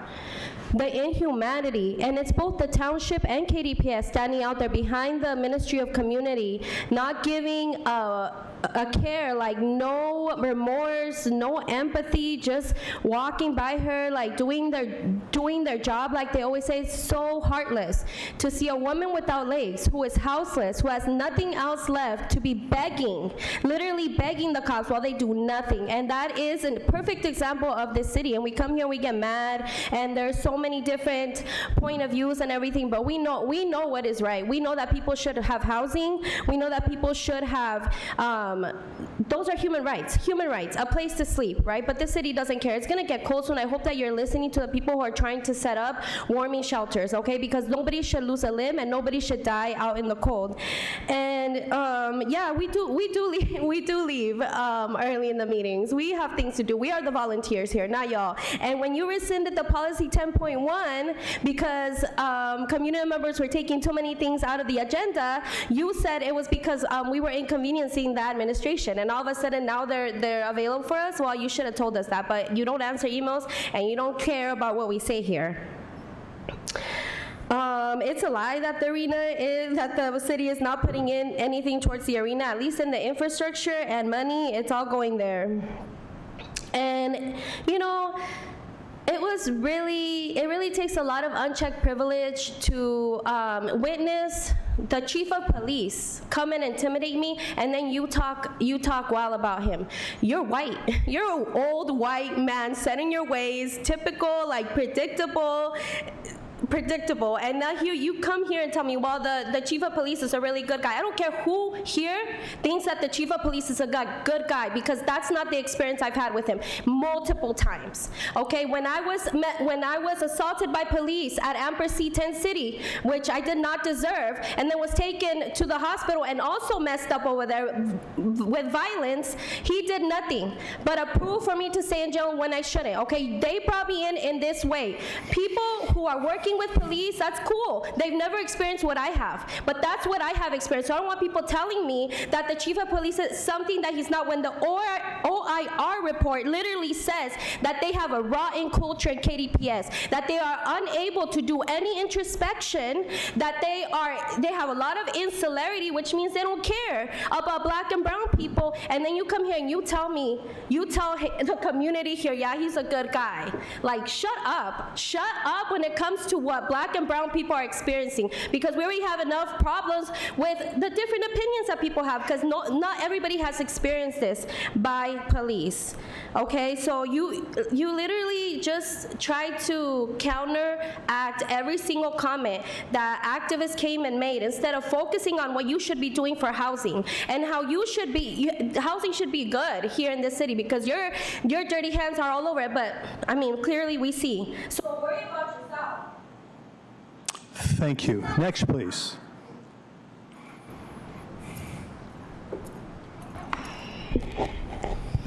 Hello, everybody. It's me again, and I live in the lovely known floodplain area. I live in what James Baker calls the bowl of Kalamazoo. I am from Kalamazoo. I've owned my home for 38 years. I live on Lake Street, next to the last natural green space. The same green space that has been on the mayor and the city's destruction list for 8 years now. For 8 years, I have been to every city commission meeting asking and begging you to do something about the flooding issues in the south side of town. For it is getting worse. The more you build in my neighborhood, the more you flood us out more. It's been 8 years. 8 long years, where you fix your damn storm drains that flood out the streets in the whole neighborhood. Then to top it all off, your storm drains flood the streets and back up the storm sewers. And it comes up through our sub pumps, city sewage. And it also is in the streets. We see the sewage go in the ground. Comes from the groundwater. Sub pumps pump the groundwater out. And isn't that where our drinking water comes from? The groundwater? Isn't that where the city of Kalamazoo gets our water? It's been happening. It's time for you to fix the problems. We deserve clean, dry streets just like every other neighborhood. But for some reason, we're ignored. It's the city's responsibility. Why are you not doing your job? Our streets should not flood after an inch of rain. No other neighborhood does. But all we get from you is, we don't have the money to fix this problem. What it is, you really just don't care. It's not your neighborhood, so it's not your problem. The more you build in my neighborhood, the more you hurt your residents. And you don't care. Mr. Anderson, at the last city commission meeting, you made a comment that we all leave early. I work 2 jobs. I have to work 2 jobs because I have to pay for the flooding damage that your flooding causes to my home. I have to be to work at 2:30 in the morning. So I don't have time to stand there and listen to this and watch you give away all the money you give away for fixing the streets, for all that. You've had 8 years to talk to me, Mr. Anderson. 8 years I have been coming to these meetings. So it's not because we leave early and you don't have time to talk to us. You know, you only said that because it's voting time, and voting time is coming up. And you always do that when it comes time to be voted again. You know, a lot of people are tired and they see what you do. You've been here for 6 years as mayor. Crime is out of control. Drive-by shootings is out of control, happening all the time. Everybody, get sirens and scanners. They'll tell you what's really going on in Kalamazoo, because the news won't. You have so many families living on the streets. People have froze to death. Mentally ill is walking around the streets, not getting the proper help they need. People can't afford their water bills, their taxes, their rent. You have sewer backups happening in the city of Kalamazoo somewhere or another at least twice a year. We can do better, Kalamazoo. We deserve better. It's time to get out and vote. Vote November 4th. We can change this. We can make it better. We can get somebody in who gives a damn about the residents. No matter what zip code you live in, no matter how much money you have, whether you're in the money train or not, we need somebody who cares. We need somebody who will stick up for the residents, all of us, no matter how much money we have. Thank you. Next, please. Hi, my name is Claire. I live in Kalamazoo, and I hope you all are well. I found it disturbing that Chief Boyson wrote in an email to Vice Mayor Hess regarding Agreement 287G saying, in full transparency, I was unfamiliar with the term until I began seeing it referenced in materials distributed by local activist groups. I had to research it myself to understand what it entailed. He goes on to suggest that anyone with questions read Policy 414 on the KDPS transparency page, which I did. 287G is mentioned by name in this document in reference to Customs and Border Patrol and ICE agents. How can the community trust that KDPS and the city will not engage in a 287G agreement, which in part monetarily incentivizes officer cooperation with ICE, if they claim to be unaware of what the agreement even is? Last week, in response to community concern over the disturbing nature of the email, Mayor Anderson, you said that, quote, our great chief, Chief Boyson, and the staff have created policies, quote, relative to the relationships and the interactions that are going to happen between our great public safety department here and the federal department, ICE, that are extremely appropriate, and that you would suggest you are comfortable with and aware of them, and that you have worked with a lot of input from our own community partners who have a great interest in what those policies are and are reflective of our own community values. Firstly, this is highly vague rhetoric that leaves much up to interpretation, especially the use of the word great 3 times in the span of 14 seconds to describe the public safety department. This emotional verbal behavior attempts to disqualify and override community members who have been coming to you with concerns. If the city government and department has the goal to build community trust, this language communicates a level of isolation from the community and ignorance to our needs. Given that the rapidly changing context of what qualifies as a criminal act, for example, behaviors that are normative in the context of houselessness, and a Supreme Court case that in the last week or so determined that skin color is an adequate cause for detainment by federal agents, Policy 414 needs to be rewritten to use stronger language that offers more concrete protection in the context of the violence and racism that is perpetuated by those in power in our country. Okay, so I have 1 minute and 42 seconds left, so this is going to go quick. First of all, 4 minutes is not enough time for community members to communicate their concerns to you, especially in the context. 2, the community celebration of the construction of the arena downtown is not just unwanted, it's harmful, as the arena, which I could have sworn I was told wasn't going to be funded by the city, will exacerbate existing dangers to our houseless communities as well as economic challenges. It sounds like you guys had some really productive listening sessions with the folks in the Winchell neighborhood about their roundabout. Let's bring some of those downtown and into other neighborhoods who will be disproportionately affected by those and other financially motivated decisions that are made here. What city parks have you been to? What mutual aid efforts have you led or participated in where these conversations can happen openly and freely? I've been doing a lot of canvassing of our neighborhoods, asking folks what their primary local issues are, and I want to communicate with you that a large number of our community members label national issues such as ICE and the militarization of primarily democratic cities as a primary local concern, so I just wanted to bring that to your attention. We need you to extend the search for the city mayor, or for the city manager, to beyond the November 4th election so that the commission that will be working with the new manager actually has a say in the search and the community has a genuine say. You cannot claim in good faith that you have provided the time and space necessary for that to happen, and I do believe this was intentional. Lastly, the flock cameras in Kalamazoo pose a threat to us all, and we have no level of oversight or transparency, and they need to be removed. Whew, okay. Thank you. Next, please.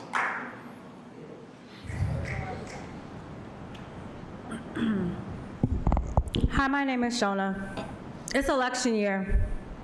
You need to get up and actually care about this community. There are so many people out on the street because rent is too damn high. Housing is ridiculous. But we can sit here and spend money on condos, apartments, things that are expensive. Like, who really wants to live in something that costs a couple $1,000s? Who can afford that? Not us, but rich white men. Once again, it's catering to those that have money. There's more people that live in this community than those that have money. Our children are suffering out in these streets because there's not enough places that are affordable. Resources have too many barriers. Way too many barriers. And Kalamazoo has a lot of resources, but there's way too many barriers put in place for people that are black, brown, indigenous, or immigrants. How is that fair? It's not fair at all. This city, you just want to build up to make it look nice. But what about the community that lives here? Do you really sit down and pay attention and listen to us? You don't, because if that was the case, that arena wouldn't be there. You wouldn't have sold off that land. You wouldn't have put in money for the infrastructure. There wouldn't be these nonsense places around here that aren't needed. There are so many buildings that are just sitting there, like the Walgreens on Gold Road, or there's right across the street where that auto place is. Why aren't we using the money to make those into places that our unhoused can be in? They can be short-term living or something to keep them out of the winter. There are so many buildings that are sitting around town that have been sitting for years. The Max 10 over on Gold Road, that's been sitting for 10 plus years. Why are y'all not taking these places and turning it into somewhere that somebody can live or something that kids can do after school? The crime would not be so high if people had a place to live that was safe. Our children have things to do. But instead, we're building things for rich white people. That's not the only thing that our community consists of.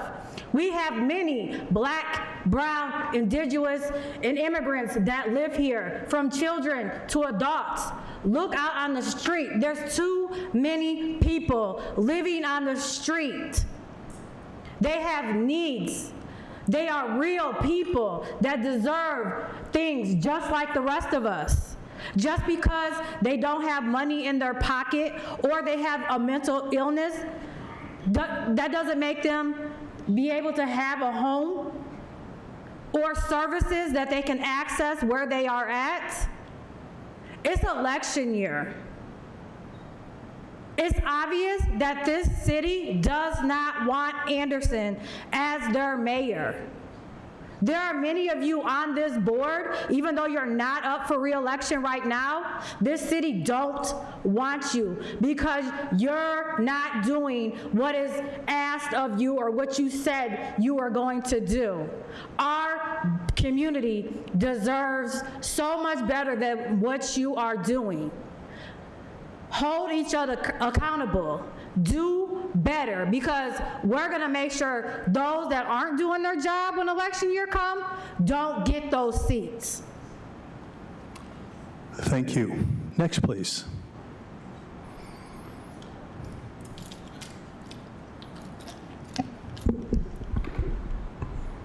Hello.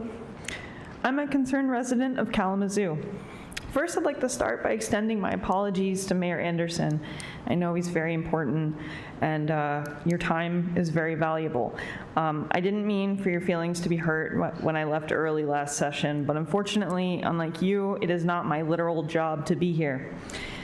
Earlier this year, the Trump administration included Kalamazoo as a sanctuary city. You may think that we're sufficiently small and off the radar. This is a false sense of security, and it's leaving us woefully unprepared for the impending storm. The inability of our leadership to condemn 287G ICE agreements with DHS is a dangerous precedent to our non-citizens and citizens alike, as the ICE budget is skyrocketing and ballooning while our local budgets are plummeting. As a related but distinct concern, I've recently been made aware of the increased presence of flock cameras in our area. For the general public, I'd like you to be aware that there are video cameras that are continuously monitoring locations of you and your family and your friends and your neighbors. There are so many problems with this, I don't have time to unpack them all, but luckily I'm gonna be here again and again and again until these godforsaken cameras are off of our streets. Flock cameras have been abused by police departments throughout the U.S. and will continue to be due to lax security standards and an overt disregard for privacy of citizens and the interconnection of the data collected by these cameras. Citizens and visitors of Kalamazoo, please be aware that your location data is being collected by Flock and is shared with police departments all over the country. This is at best naive to think that the data will only be used for protective services. No more spying, no more police state in Kalamazoo. This is a matter of safety and security for all citizens and non-citizens. On a federal level, we are witnessing an attack on our civil liberties, not just an erosion, but an active attack on civil liberties. Anyone at this point can be identified as a terrorist or an enemy of the state for any reason, it seems. And I don't think it's much to ask our local government to be proactive regarding our privacy and our data and the way we interact with the federal militarized law enforcement, which brings me back to, again, condemning 287G agreements with ICE. I'm asking Kalamazoo leadership to remove existing flock cameras and to block future public monitoring of any kind. I'm asking leadership to be realistic about our status as a city and the way we are being looked at by the federal administration that is escalating its rhetoric and its aggression and its repressive crackdowns of our civil liberties every day. I'm asking you to condemn 287G ICE agreements, to take down flock cameras, block future public spying, and resist civic violations to your constituents while you still can. Please. Thank you. Thank you. Next, please. Good evening, everyone. My name is Jess Thompson. I live in the Vine neighborhood. I am an executive director for the DDA board and the DEGA board, and you all already know, but I did want to let the community know that we have recently placed 58 new Big Belly recycling and garbage units in downtown.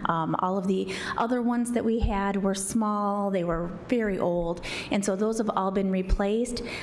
It's a really exciting opportunity that we've had to work with community partners to make this, these advancements possible. And it's taken quite a while to get them in, get them placed, but it's exciting because we can look at the data now for the recycling, and having so many more is really going to keep the, our streets cleaner downtown and help people to you know, place garbage where it needs to go.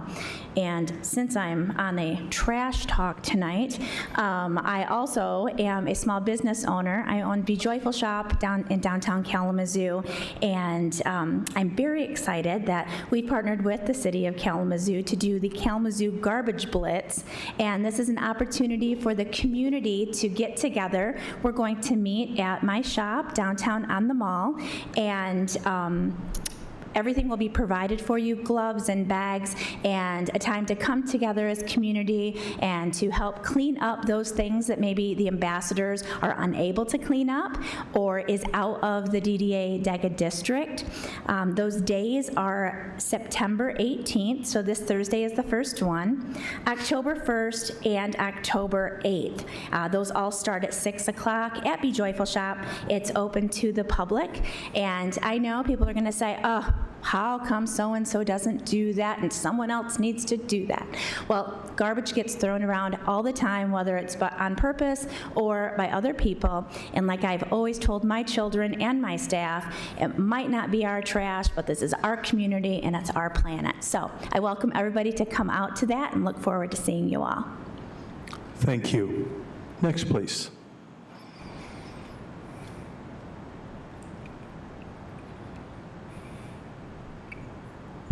I actually took notes this time, so I didn't just ramble.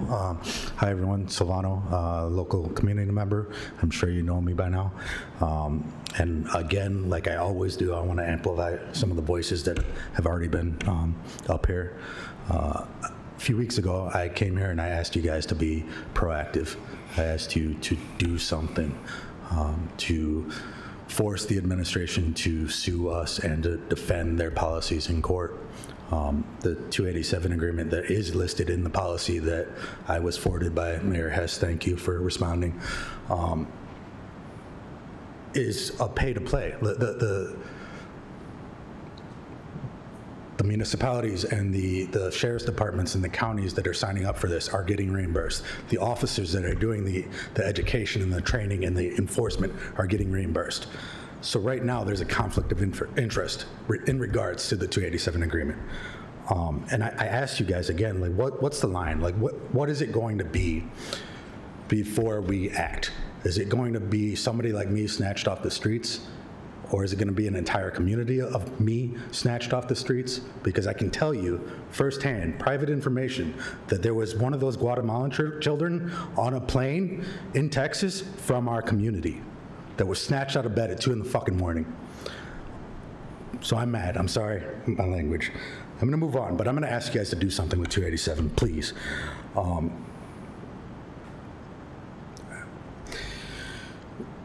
I also want to come to you and ask your support for warming shelters this winter. Drew has some great ideas. If you haven't talked to him yet, make some time to talk to him. I know our public schools are heated all winter long. They have gymnasiums and locker rooms. Maybe we can figure out a way to take advantage of those. We don't deserve to have another person die on the streets because they're cold. We live in a modern society. Let's do something about that, please. And then you've heard over and over again by several people about the city manager search and how it's not been accessible or transparent. So I'm asking you guys for a moratorium on that. Let's wait. Let's wait until the next city commission is in place so they can do their homework and actually bring these candidates to the community. make a responsible choice. So that's all I got for you guys today. Thank you so much. Thank you.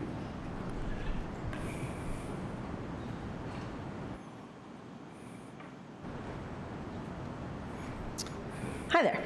I live in the city, and 2 weeks ago I came up here and made a comment about a concern I had in regards to the email that's already been mentioned, in which the chief of police city wasn't aware of what the 287G agreement was and my concern about that. Then I waited through the 2-hour meeting, 2+ hour meeting, to see if there was going to be any response to my comment. And of course, my concern was shrugged off in between compliments and glazing of the police chief and snarky comments about my comrades with similar concerns not sitting through the entire meeting like I did. I was sitting right there. And I guess I don't know what I was expecting, but regardless, in response to the concerns, you said 3 things. First, you said the policies are made with community partners, and I would love for you to comment on these partners and these policies and what that has to do with Kalamazoo actually taking a firm stance on becoming a sanctuary city and refusing to cooperate with ICE. I wondered that if these community partners are too scared to lose funding, which has been mentioned. I believe Kalamazoo has money and it's not used correctly. And another concern that was mentioned was that we don't want to draw attention to Kalamazoo. Why not draw attention by taking a stand and doing what's right? You also said, the second thing, our policies are lawful, and I would love for you to comment on what that has to do with Kalamazoo taking a firm stance on becoming a sanctuary city and refusing to cooperate with ICE. Slavery was lawful at one time too, but the things ICE are doing is definitely not lawful, and it's only going to get worse. The community was concerned with local police officers wearing masks and refusing to identify themselves, and that was addressed immediately. Why is this any different? I don't understand why we're okay with masked thugs in blue jeans and unmarked vehicles with guns doing whatever they want in our community. That doesn't sound very lawful to me. You also said, the third thing, that the policies reflect our own community values, either referring to yourself or the commission, not 100% sure. And I would especially love for you to comment on what those are exactly and why those are the only values that are considered in these policies and what that has to do with community members' concerns that our chief of police didn't know what a 287G agreement was, and that despite the very valid community concerns repeatedly being brought up, Kalamazoo will still not take a firm stance on becoming a sanctuary city and refuse to cooperate with ICE. You may have heard ICE shot and killed someone in Chicago this weekend, just the latest of many in the very unlawful activities going on within this administration. This is what happens when ICE are allowed to run rampant in a community, even rarely. That would sure draw attention to Kalamazoo. Is this what the community partners want?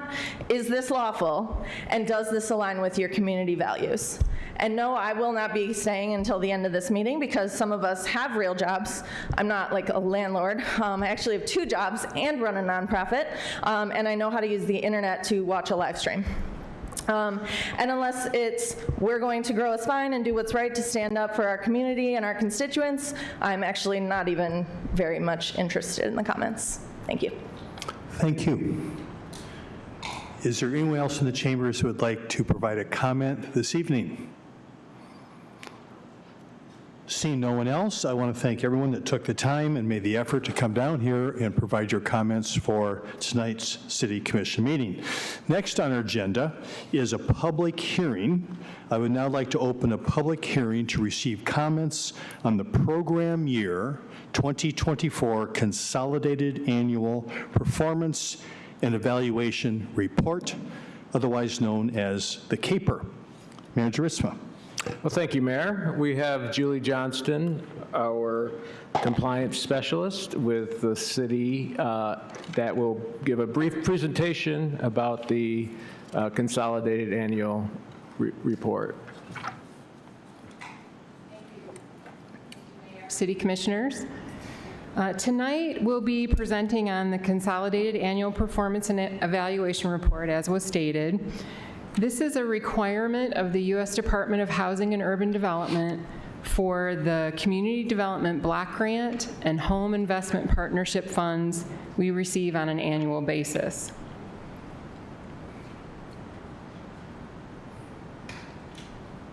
There we go. So the reporting done under the CAPER is for HUD funds and provides information specifically required by HUD based on their program year, which is July 1 through June 30 each year. In the presentation, we touch on some other funding sources, but the outcomes indicated in the report are just for CDBG and home programs. In addition to the program year that I'm going to talk about, let me just step back for a minute. We also are going to report on the outcomes of the 2019 to 2024 consolidated plan. The 2024 program year was the last year of that consolidated plan, so we're going to give you those final outcomes. So we're going to begin with 2024. This slide represents the funding sources that were allocated to active agreements in 2024.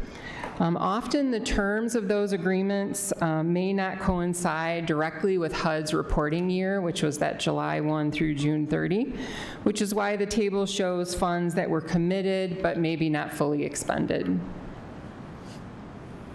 We also had some additional multi-year grants. These are one-time funding sources from HUD that were available through or in 2024.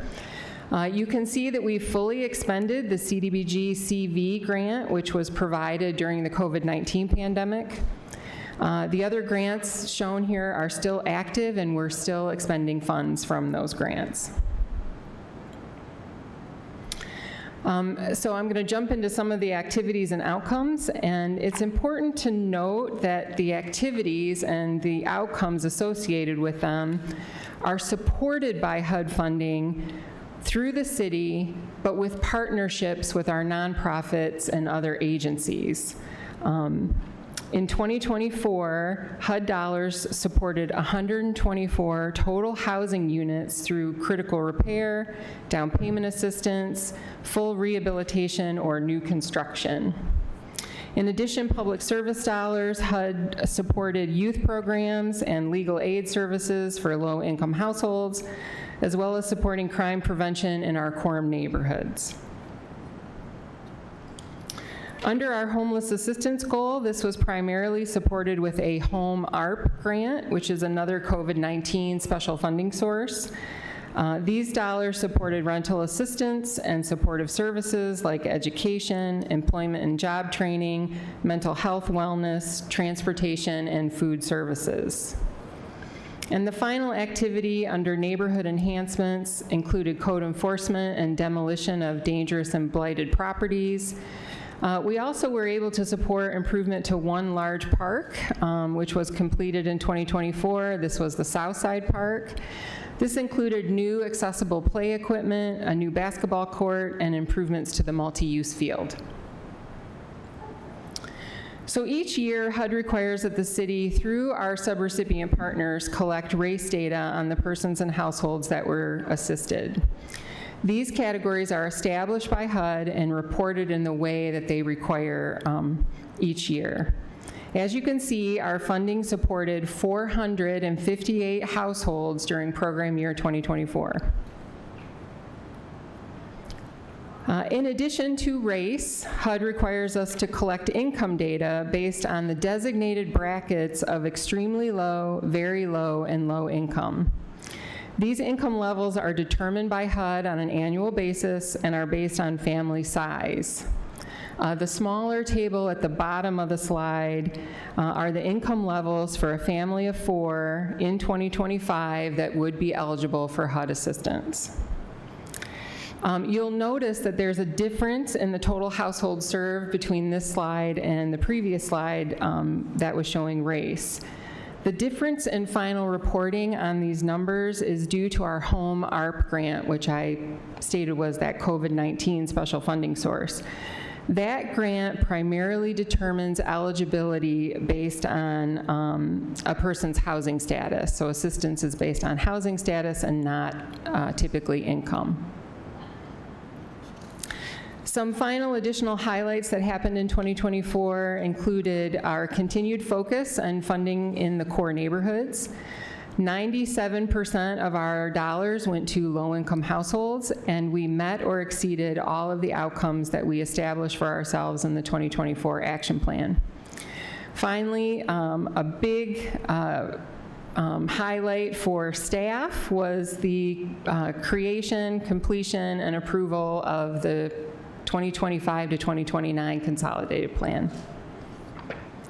So now I'm going to quickly spend a little time on all of the activities and goals that we achieved during the 2019-2024 consolidated plan. The goals of that plan I talked about in going over the 24 information, and that is the affordable housing, homeless assistance, neighborhood enhancement, and youth development. But during the COVID-19 pandemic, we had to update our consolidated plan so we could get those special funding sources, and we added 2 new goals, which was economic development for small businesses and supportive services for the unhoused. So, reporting shows during this time, our HUD funding supported a total of 753 households or housing units under the affordable housing goal. This is for the 6-year period, which means approximately 125 housing units each year. I think this is a particularly praiseworthy goal for our subrecipients who received this funding because it was achieved during the COVID-19 pandemic, which took up 3 years of this consolidated plan, when many people didn't want people coming into their home or working on homes. So it's quite an achievement to reach 753 units. Under public services, over 1,000 people received public service through legal aid, fair housing services, and youth programming. Also, like in 24, we supported public safety activities within the core neighborhoods. Under the neighborhood improvement goal, 30 dangerous and blighted buildings were demolished. Our housing and code team completed over 22,000 cases, and there were 6 public projects supported with CDBG funds during this time period. 4 of these public projects included improvements to the Eastside Neighborhood Center, 2 significant park improvements at Upjohn Park and Southside Park, which I talked about earlier, and sidewalk improvements in Washington Square.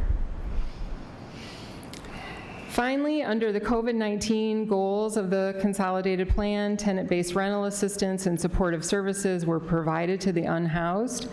Supportive services included social work assistance, substance use counseling, support groups, health education, and referrals to housing and other needed services. Recently, employment assistance and job training have been added to these supportive services through our Home ARP grant. So that is the completion of my presentation. The meeting tonight is really to provide an opportunity for feedback or any comments on the CAPER. No action is required by the City Commission. And once we receive any comment this evening, after this meeting, we'll be submitting our final report to HUD. Thank you so much. I appreciate being here. And one thing that, just working in this space myself, just remind all of us that this money does not come easily to the city, and there are a great deal of reporting requirements and regulations that go along with it. And it's very easy to make a mistake and get in trouble on that. So I really, really appreciate just the deep dive expertise and all the work that staff does in executing these grants and making sure we have positive outcomes. So thank you so much. Thank you. Commissioners, questions on the CAPER? Commissioner Cooney? And when we didn't spend all the funds, we'll still be able to spend them, right? That's correct. Yep. All the funds are committed to activities. In fact, we'll be coming back to the City Commission hopefully in about a month to provide some additional information on activities that we would recommend for funding through our 2025 program.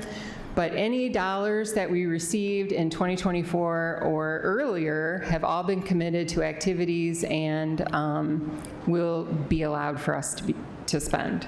Well, thank you. It's a very impressive report, and you've done wonderful things, and thanks for all the great work. Thank you.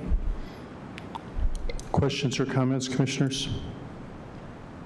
Yes, Commissioner Prado. I was going to say, as a parent of 3 little kiddos, get a resounding thumbs up on Southside Park. It's their favorite park now. So, well done. I also just want to emphasize, and I know I've talked about it before, but how amazing down payment assistance is, for a lot of first-time folks trying to get into their first home, become a homeowner, especially when you consider all the forces that are against folks that are trying to do that, high interest rates, and just escalating costs of getting their first home and whatnot. So really applaud the city's efforts to support that as well, and I'm grateful for that work. So thank you. Thank you, Commissioner Prado. Anything else from Commission? All right, once again, thank you. I'm sorry. No? All right, thank you so much for bringing this report to us. No more questions. Now is the opportunity for public comments on this item. If you would like to comment on the CAPER report, please come forward. We'll have 3 minutes. State your name, whether you live in the city, and just a reminder, this would be specifically on this topic.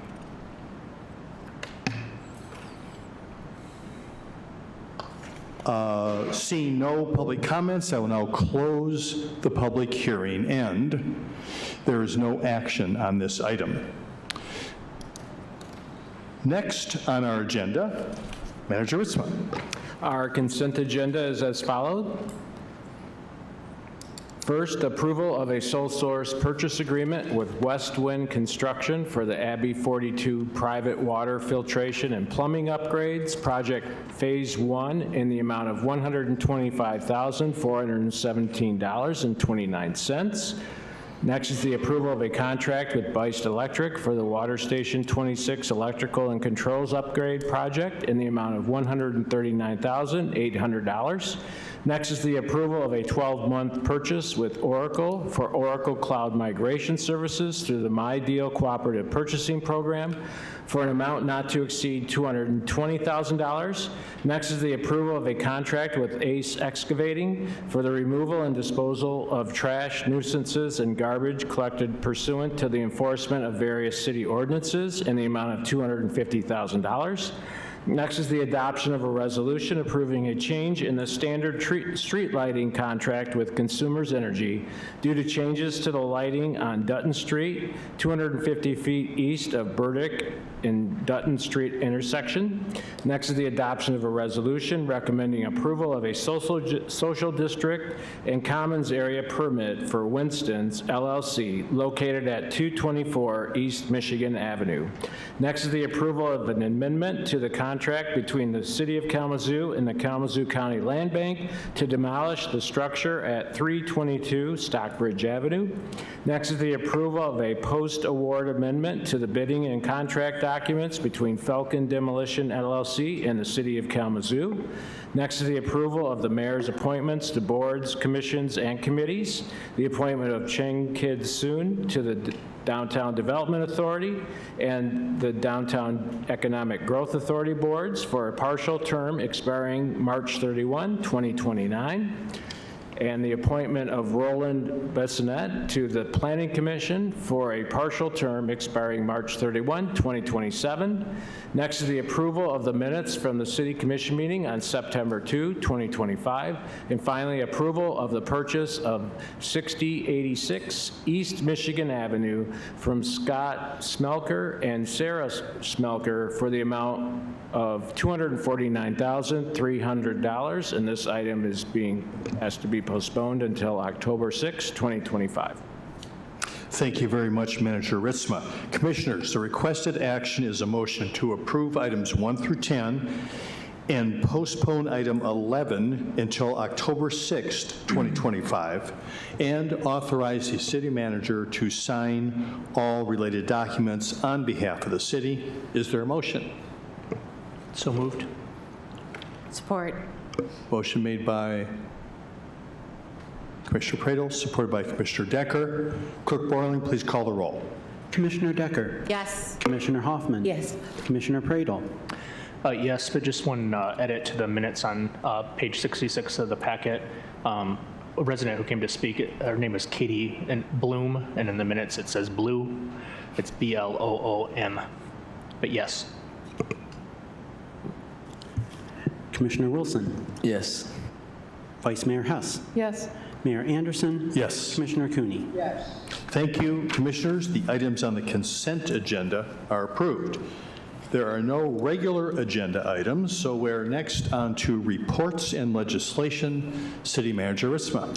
Thank you, Mayor. A couple of items this evening. First, we have a unique celebration this week. Our Kalamazoo wastewater reclamation plant is celebrating its 70th anniversary this week, Thursday, September 25th, or I'm sorry, Thursday, September 25th, so the following Thursday, at 1415 Harrison Street with a ribbon cutting, cake, tours, and some remarks by city leaders at 1 p.m. So this event will be from 11 to 3, and look forward to opportunity to celebrate a unique asset in our community that helps keep our environment clean. And then just a couple of staff items out of our Human Resources Department. We have a couple of new employees there. Maya Wembley is a new Staff Development and Training Specialist, and Kayla Pfeiffer is our HR generalist. And they will be working on Maya will be working on staff training and departmental training, and we look forward to that. And then our employee medical clinic continues to see an increased participation, and that's good for our employees, but also for the health of the clinic. So we like to acknowledge that. That's all I have this evening, Your Honor. Thank you very much, Manager Ritzma. We are now on to unfinished business and an update on the city manager search process. Vice Mayor Hess. Thank you, Mayor. On behalf of the subcommittee of Alonzo Wilson, Commissioner Chris Pradel, and myself, who have been meeting with Raf Tellis and our city staff who are helping in this process, including our city attorney, Erin Leal, we'd like to announce that as of today, as of this morning, we have 45 applicants for the position of city manager, and those will be vetted and given to us in binders between October 2nd and 6th so that we all can look at those the top 10 candidates that Pamela has whittled it down to. On October 6th, we will have a committee of the whole meeting where we will meet with Pamela Weidman from Raf Tellis and via Zoom, and we will together go through our candidates. At the beginning of the meeting on October 6th, we will then vote as a commission for our original top 5 or 6. My question to you, Commission, is do you have a preference about how many candidates we would like to interview, we would like to reach out to? The idea is between 3 and 5, but it's up to you, and I'd like to hear if anybody has any thoughts on that, or from the committee or from y'all. First of all, thank you for the update. I appreciate it. Once again, I continue to appreciate the work of the entire hiring committee doing this work. Thoughts, commissioners, on number to interview? So let's back up just a little bit, because in this process, we have 45 applicants as of today, correct? Right. And many of those applicants could be currently working other places. And unless they are in the final process, most likely, in many cases, will not want their names revealed until they know that they will be in the final steps of this process. So that means that there's an opportunity for each of us to evaluate resumes and that sort of thing from applicants, as will be provided to us through our contract entity, Raf Tellis, and we'll have opportunities to go over into the attorney's office, is that right? Yes. Okay, all of us, and spend time looking through those. Those will not be documents that will be removed from the attorney's office. Right. But we can take our own notes and make our own decisions and think about that sort of thing. Then at the end, there'll be an opportunity for us, still anonymously, to select, not by name, but by identifying number, a number of people to interview. Once that becomes evident, then that's public and people understand that their names will be made public at that point. So I guess with all that happening, leading up out of these 45 applicants, what you're looking for as a committee is just some direction on how, what is an appropriate number of people to interview? Yes. Were there any recommendations from the firm we hired that does this process all across the country? Help me out. She seems to believe that between 3 and 5 is a good number to interview, but that based upon timing and other searches and so on, as we reach out to one that we may have identified, they may withdraw from the process. So to have up to 5 that we might want to interview. Now, we won't release their names until they have been contacted that they would be a finalist and an interview, possible interview, until they have been contacted by Pamela during the October 6th meeting. So and when you're referencing Pamela, just a reminder. Pamela Weidman from Reftellus. Great. Thank you. So she would reach out during the meeting, and then either at the end of the meeting or the following day, we will release the names of those candidates that we'll be interviewing the following week. And there will be a meet and greet. I just want to say this again. I think the city's done a good job of getting that out to the folks. A meet and greet with all the potential candidates, all those candidates who have been identified to interview from 5 to 6:30 p.m. on October 14th, Tuesday, October 14th, at the Catalyst Center at 180 Water Street. So please come and join us for that.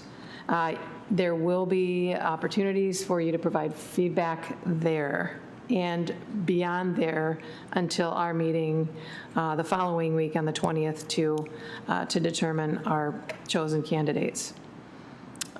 Anything else from Alonzo, Chris, that I'm missing here?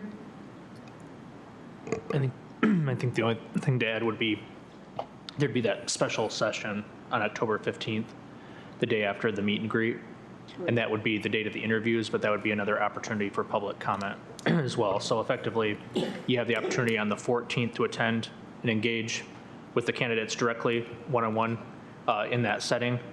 Opportunity through a medium to give feedback through surveying again, if people want to provide feedback for their interactions from that meet and greet. Another opportunity to give feedback at the meeting on the 15th, and then another opportunity for public feedback on the 20th. Right. So effectively, during that 1 week period, there'd be 3 different ways to make sure that you're elevating feedback on how you feel about the finalists. And I just wanted to clarify, excuse me, I believe they said we can expect interviews on average to last, what, 45 to an hour? Just wanted everyone to know that when it comes to selecting how many we want to interview. Right. Okay, important. Attorney Leal. I just wanted to add to what the commissioners have mentioned about the candidates, especially what Vice Mayor has said. I've been following some of the other types of similar recruitments in the area, notably Battle Creek as well as Ottawa County.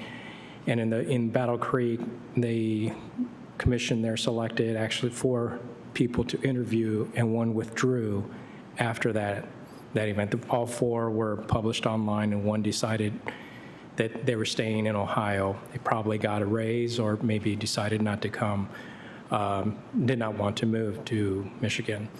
The Ottawa Creek is a little bit more unusual, but they had selected 4 to interview, and they had 1 who withdrew before they started deliberating, and then some dysfunction within the county board that was aired in open session, they went down to one candidate. So I think as you go forward, 3 would be an optimum number, but there are candidates who sometimes will withdraw at the last minute for various reasons. Their community doesn't want them to leave, and they offer them a higher position or higher salary, those kinds of things. So that's why when Pamela Weidman had recommended between 3 and 5, you may want to really look at the higher number in the event somebody withdraws after they've been asked if they want to interview with the city. Aaron, quick question related to that as well. In situations where people are applying, are they oftentimes applying multiple places? So is it another factor also that they might be a finalist or get selected somewhere else before we? That is very common within the appointee levels, where they will be interviewing more than one position out there, and especially when the recruitments are very close to each other, they may withdraw from one. They may be both booked to interviews in one place. And I do know of an individual who was in that same situation where the recruitments were very similar, and they withdrew from one over the other. And so that also happens. Thank you. Thoughts? No, thank you, Attorney Lau. Yes, just one other thought. Please check our landing page for updates to this process. Everything is there. Hopefully by the end of the week, we will have the entire comments, everything that has come through to us from the community about what we'd like to see in our city manager. So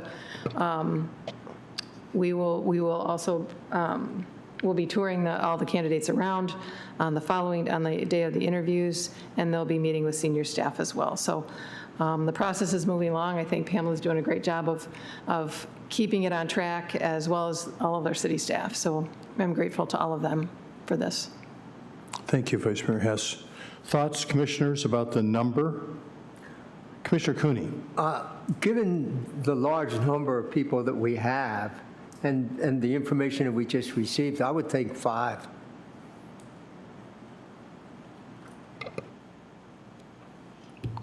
Any other thinking? I see some heads shaking here. Does that seem reasonable? Commissioner Hoffman? It seems reasonable, and one, I want to say congratulations to the subcommittee and Raftelis. 45 is very impressive. That says a lot about who we are becoming as a community. I also feel, though, this is one of the most important decisions that we will make for the next 10 to possibly 15 years. I would like to see that number maybe slightly higher, because what happens if you have 10 candidates and they're all just as qualified? I don't know. I know we don't have time to interview everybody. And I also would like to make room. I don't know if someone did pull out, could we have an alternate? So just something to think about.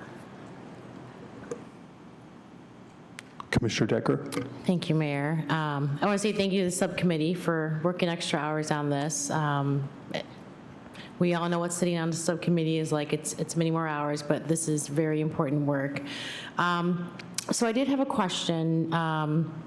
Vice Mayor Hess, I don't know if you have gotten any answer to this yet. When I was looking for the answer to see, did we or did we not pay to have our job posting boosted to the top of the ICMA by Raftelis?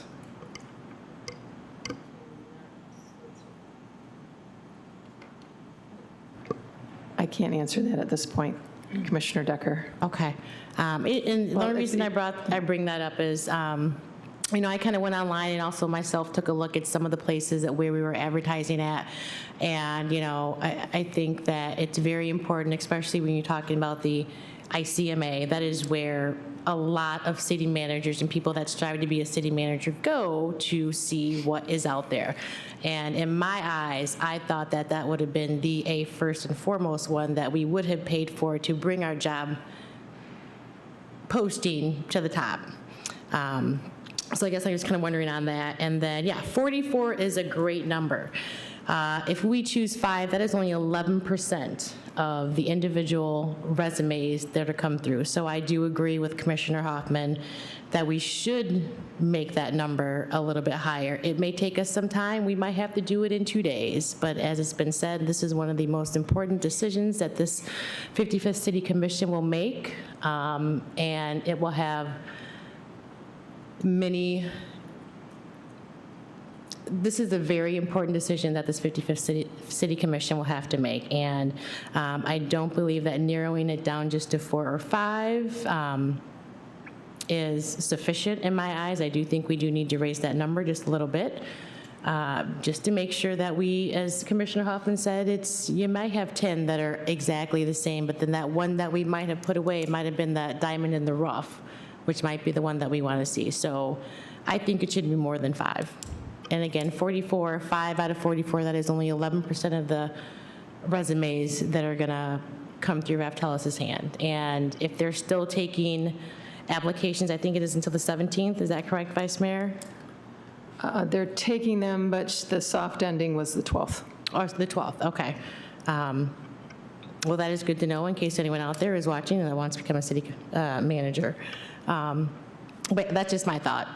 So I guess it doesn't really matter now about the ICMA not being raised to the top. That is what it is at this point. But I think if we move forward, that I do think the number should be more than 4 or 5. Thank you for that. Well, we have a subcommittee meeting tomorrow. We will bring that up. I will tell you that Ms. Weidman will be interviewing each of those folks. She will be talking to each of those folks. And again, as we all know, she did discovery with all of us, and she spoke with each one of us individually. She has the feedback from the committee, or from the entire community. So hopefully she will represent the city well when she does speak with them and bring us the top 10 that she's already brought forward, and then her thoughts about each of them as we meet in closed session on the 6th. So we're looking forward to that as well. So yes, absolutely. We want the best candidate. Thank you. Thank you, Mayor. Thank you, Vice Mayor. Anything else from the committee? Yes, Commissioner Prado. I think I was just going to mention, in terms of keep in mind that even though we make the decision to move 5 people forward, there's going to be 10 candidates that the commission, this group, gets to look through. And so that's, almost 25% of the people who applied. And most, just kind of the assessment from Pam as well is just that 45 is a very healthy number of people. I mean, it's a very strong response. And usually when you would start to increase the pool would be as if you had a really poor turnout, and we're concerned about it. The other thing I would say as well, we always have the ability, if we get those 10 people and they're not satisfied and don't feel like they're strong candidates, and they're to say, hey, this isn't, we don't feel like we got something that's a winning star here for us, for our community. So, just keep that in mind as well, that's always in the ability, if it should come to that, where we say, these 10 people, no, we need to, figure out a way to dig deeper, so. Thank you, Commissioner Prado. Yes, Commissioner Wilson. Thanks, Mayor. Commissioner Hoffman raised a good point on alternates, and I had a question for Attorney Leal.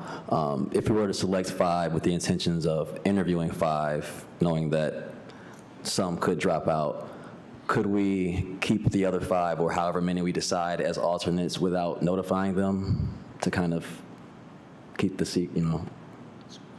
secrecy, or is that not allowed? Excuse me. Since they weren't revealed to be the actual finalists, their information would still remain confidential. So how Raftelis handles that situation, I can't speak for them, but it is something that could be possible, but I just don't know their policy on that.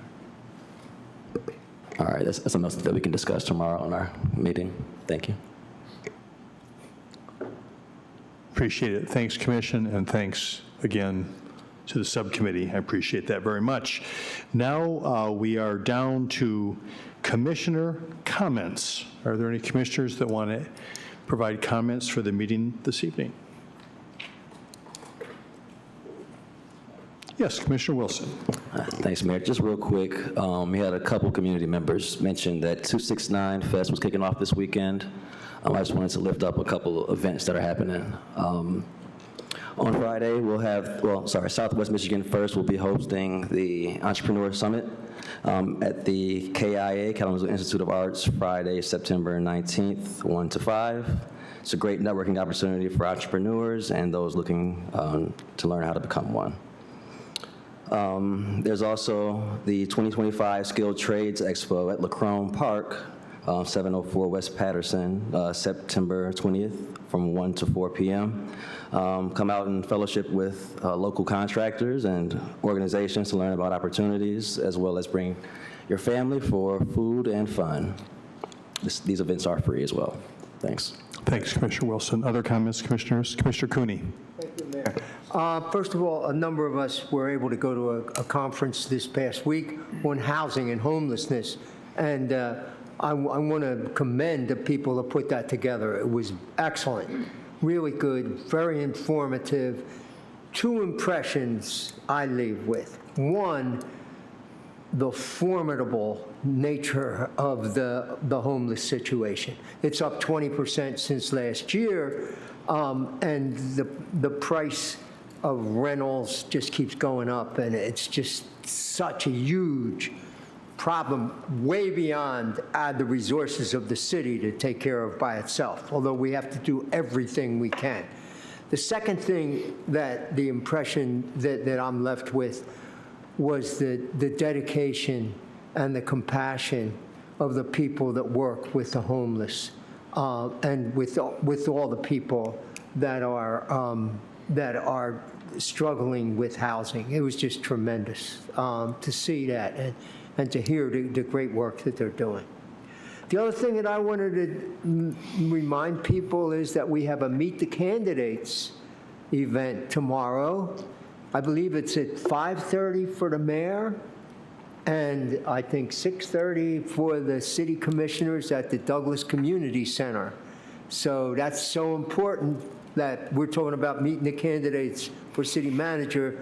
We want to meet the candidates for the sitting in these seats up here. Thank you, Commissioner Cooney. Commissioner Decker. Thank you, Mayor. I just want to, I'm not going to say any names, but I just want to acknowledge some individuals that I see in the chambers that are running for city commission for next year. I just encourage you to come to city commission meetings, to come up to the podium, introduce yourself so the community can see who you are and can hear what you believe in and what you're fighting for. One of those seats that you'll be contending for is mine, and I just want to make sure that I'm given the community an opportunity to see you guys in this public forum, because this is where you can come and say anything that you want to within public comment, and it does not have to pertain to anything that is on the city agenda. And I do want to say that I did get some great feedback on Brush the Block, and a lot of people loved it. They took the trolley, they came downtown. So that was a wonderful placemaking opportunity, and I have heard just great things regarding it from the community. They weren't able to take the Dolly bus, I think it is, or the Salvador Dali bus. I was just in when they got there. But they really enjoyed that. They enjoyed going around the city and seeing the different types of artwork and the different creativity that we have here within the city of Kalamazoo. So I kind of wanted to lift that up a little bit also. I also wanted to speak on the individuals that came in and spoke about, the ice that'll be coming to our city, could be coming to our city, isn't if they're not already here. I had an individual friend of mine that had an experience with that. It is scary. And, we don't want any families to be separated at all. So I just want to acknowledge that it's not falling on deaf ears. It is a situation that is here in our country, and I just want individuals to know that I also hear them. Thank you, Commissioner Decker. And the clever part of it was that it's a trolley, so it's the Dolly trolley. There you go. Other comments, commissioners? Commissioner Pradel. Thank you, Mayor. Just struck me tonight, just looking across the dais, that we have, 3 meetings left together as the current 55th City Commission. 2 after this, and then the transition night, right? So 2 full regular meetings and then 1 transition meeting, which it's always, I've been up here long enough now where it's always kind of, I don't know, it's strange to think and ponder that, because I really enjoyed working with everyone on this group, and as I have with all the previous ones as well. One of the things I love the opportunity to learn through the committee of the whole meeting, but dang, we had such an important one today with the Imagine Kalamazoo 2035 draft. If you didn't get a chance to be here for that, I really encourage you to go back and watch that on our YouTube and just really see where the draft stands. Chief Operating Officer Laura Lamb and Deputy City Manager Rebecca Kick presented on that. Really emphasized that it's in draft format. It's not in concrete yet, so there's still opportunity to really make sure that we're heading in the right direction as that final draft happens. That is just a really critical component to the next 10 years of our city. And there's 3 big convergences happening here in a really short amount of time. We're gonna have a new city manager, at least 2 new individuals on commission, possibly more, and Imagine Kalamazoo 2035 plan. And so, these are a lot of big things happening for our community, and really the community has an opportunity to shape all 3 of those still. So I definitely encourage you to check that out. Yeah, that's it. Thank you. Thank you, Commissioner Pradel. Commissioner Hoffman. Thank you, Mayor. I just want to say how much I appreciate you all and serving with you all, and so how much I appreciate the community.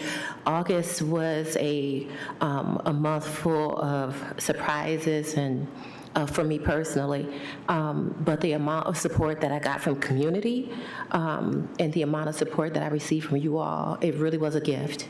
And it made my heart smile from the inside out. And what I also recognized is, there are often times when we think we are controlling things on this earth, and we have no control. Those small things that we can influence, especially around housing, gun violence, around the climate change that's happening. When you see a tornado come through Portage, when you see windstorms knock over 100-year-old trees, there are some things that we as human beings can do to ensure that we become better stewards of the gifts that we have been given. And that also is about the care of our community with human beings, but also our earth, this place that we call home. So after everything in August, I am still optimistic, and I have become more resilient for the BS that may show up for us that we feel like we don't have any control over. Know that it's something divine happening, even when it's uncomfortable.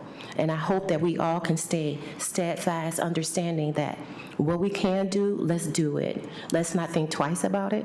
Let's just do what's right for humanity. Thank you. Thank you, Commissioner Hoffman. Vice Mayor Hess. Sure. Warning, this is a little bit long. Stop looking at your watch there, Commissioner Pradel. Whereas some things have congealed tonight, first of all, we had the Imagine Kalamazoo 2035. Who are we going to be in 10 years? And I have a suggestion here.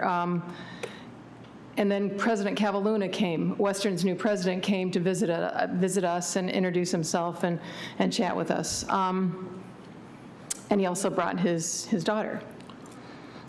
We had a daughter of a proclamation recipient speak. So this is the youth. We're talking about the youth and learning here.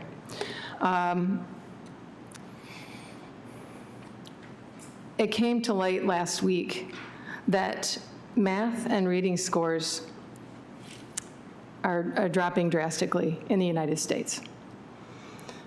That's a concern.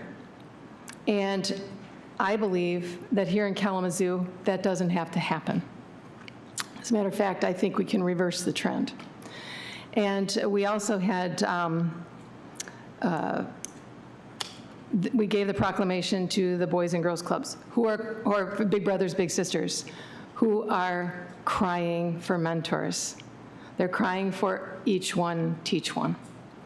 And so I believe that here in Kalamazoo, the one thing that can unite us is this idea of education. And education is simply not attending a school or whatever. Education is the process of drawing forth. Education is drawing forth the best self from each and every one of us here in Kalamazoo. Metro Transit came and presented here at the beginning of this meeting. I saw on the side of a bus, it takes a village to raise a child. We are that village. It also takes a village to raise a person to elderhood. We are that village. It is time that we claim it as a city. This is who we are. If you look on our city flag, education is one of the main ingredients of what we've always felt about Kalamazoo. And so we are not perfect. By any means, we are not perfect. If you talk to the superintendent of Kalamazoo Public Schools, he said, oh, don't claim that yet, we're not perfect. No, we're not, but we're working toward it, and we know what it takes to make sure that our youth are educated. It takes mentorship, it takes a commitment to housing and to a living wage and to so much here in the city to educate a child. We want to make sure that everyone's best self has an opportunity to be revealed. Whether you matriculate here from somewhere else and you come here to Western or K College or KVCC, that you are, as a student, you are honored here in Kalamazoo, and that everyone, from commission on to all of our citizens, can make sure that you are educated to the greatest degree. From birth to the end of life, opportunities exist here in Kalamazoo. From RX Kids to Cradle Kalamazoo, the very earliest part of life, educating families, educating mothers, educating so many folks that are working together toward the greater good of life. To KC Ready Forest, that people that are making sure that children get a chance to learn, to the YMCA, to K-RISA, to the K through 12 opportunities that we have, all supported by the promise.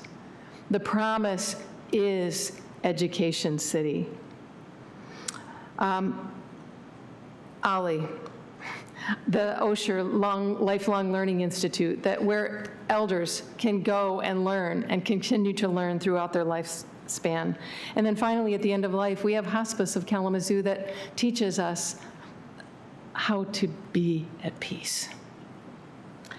The Career and Technical Institute, I could go on and on. I believe that when we embrace education for all, as MLK embraced and implored us, great things will continue to happen. All the issues that plague our city can be and should be addressed by education. Poverty, health and health care, housing. The seminar that we went to last Thursday, that was great education for all of us, for all of us. The unhoused, working with the unhoused. The environment, absolutely, we need to learn and teach each other about the environment. Justice and violence are all addressed by greater education. It has the power to unite us, to work with our issues, and to impact regional, state, and national practices, especially at this time of assault on education at all levels. Tonight, we proclaimed that we were going to paint this town green, and we once again acknowledged the power of each one to teach one. So, from paving the way from tax-funded education, which we did here in Kalamazoo in the 1800s, to the state's first marching band in 1909 at Kalamazoo Central. The opportunities for education in Kalamazoo have defined us for nearly 2 centuries. We are that town. We are that Kalamazoo. So with the opportunities have been in higher education since Kalamazoo College was founded in 1833, for education for all.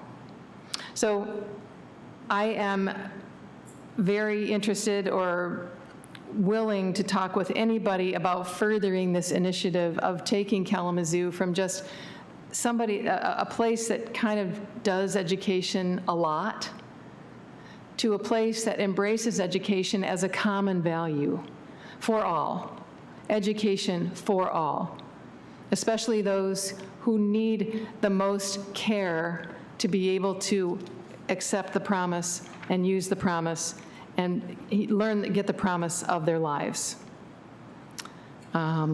So that's what I have to say. Thank you, Mayor. Thank you, Vice Mayor.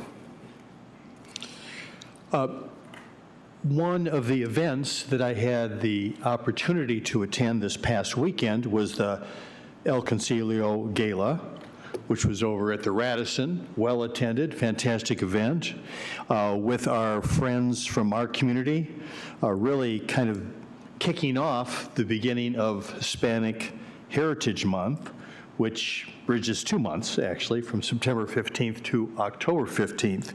But one thing that was particularly positive for me about that event was that in the list of people who were recognized for doing great work in Kalamazoo, one of the people and one of the departments that was recognized was our own Johnny Berry, who was recognized for all his work with the PALS Soccer League. And the several hundred young people that were able to participate in soccer at no cost because of the Police Athletic League. And correct me if I'm wrong, Manager Risma, but I believe that we started the Police Athletic League under our previous chief, Chief Coakley, and it was something I was really not fully aware of until he proposed the idea. It's something that happens other places. He'd had experience with it when he was serving over in the Detroit area. And I'm just going to say I really appreciate the values and principles and the idea of the Police Athletic League, which is to give an opportunity for positive interactions with individuals who are serving in our public safety department and supporting youth in a whole variety of ways. Soccer's not the only thing, rocket football, baseball, variety of things going on with Police Athletic League, otherwise known as PALS. So it seemed like Johnny Berry kind of kept it a secret from all of us. I don't know if that happened, but I just wanted to recognize our own public safety department and Johnny Berry for all that great work supporting PALS and engaging with the community. I love you, Kalamazoo. We're adjourned.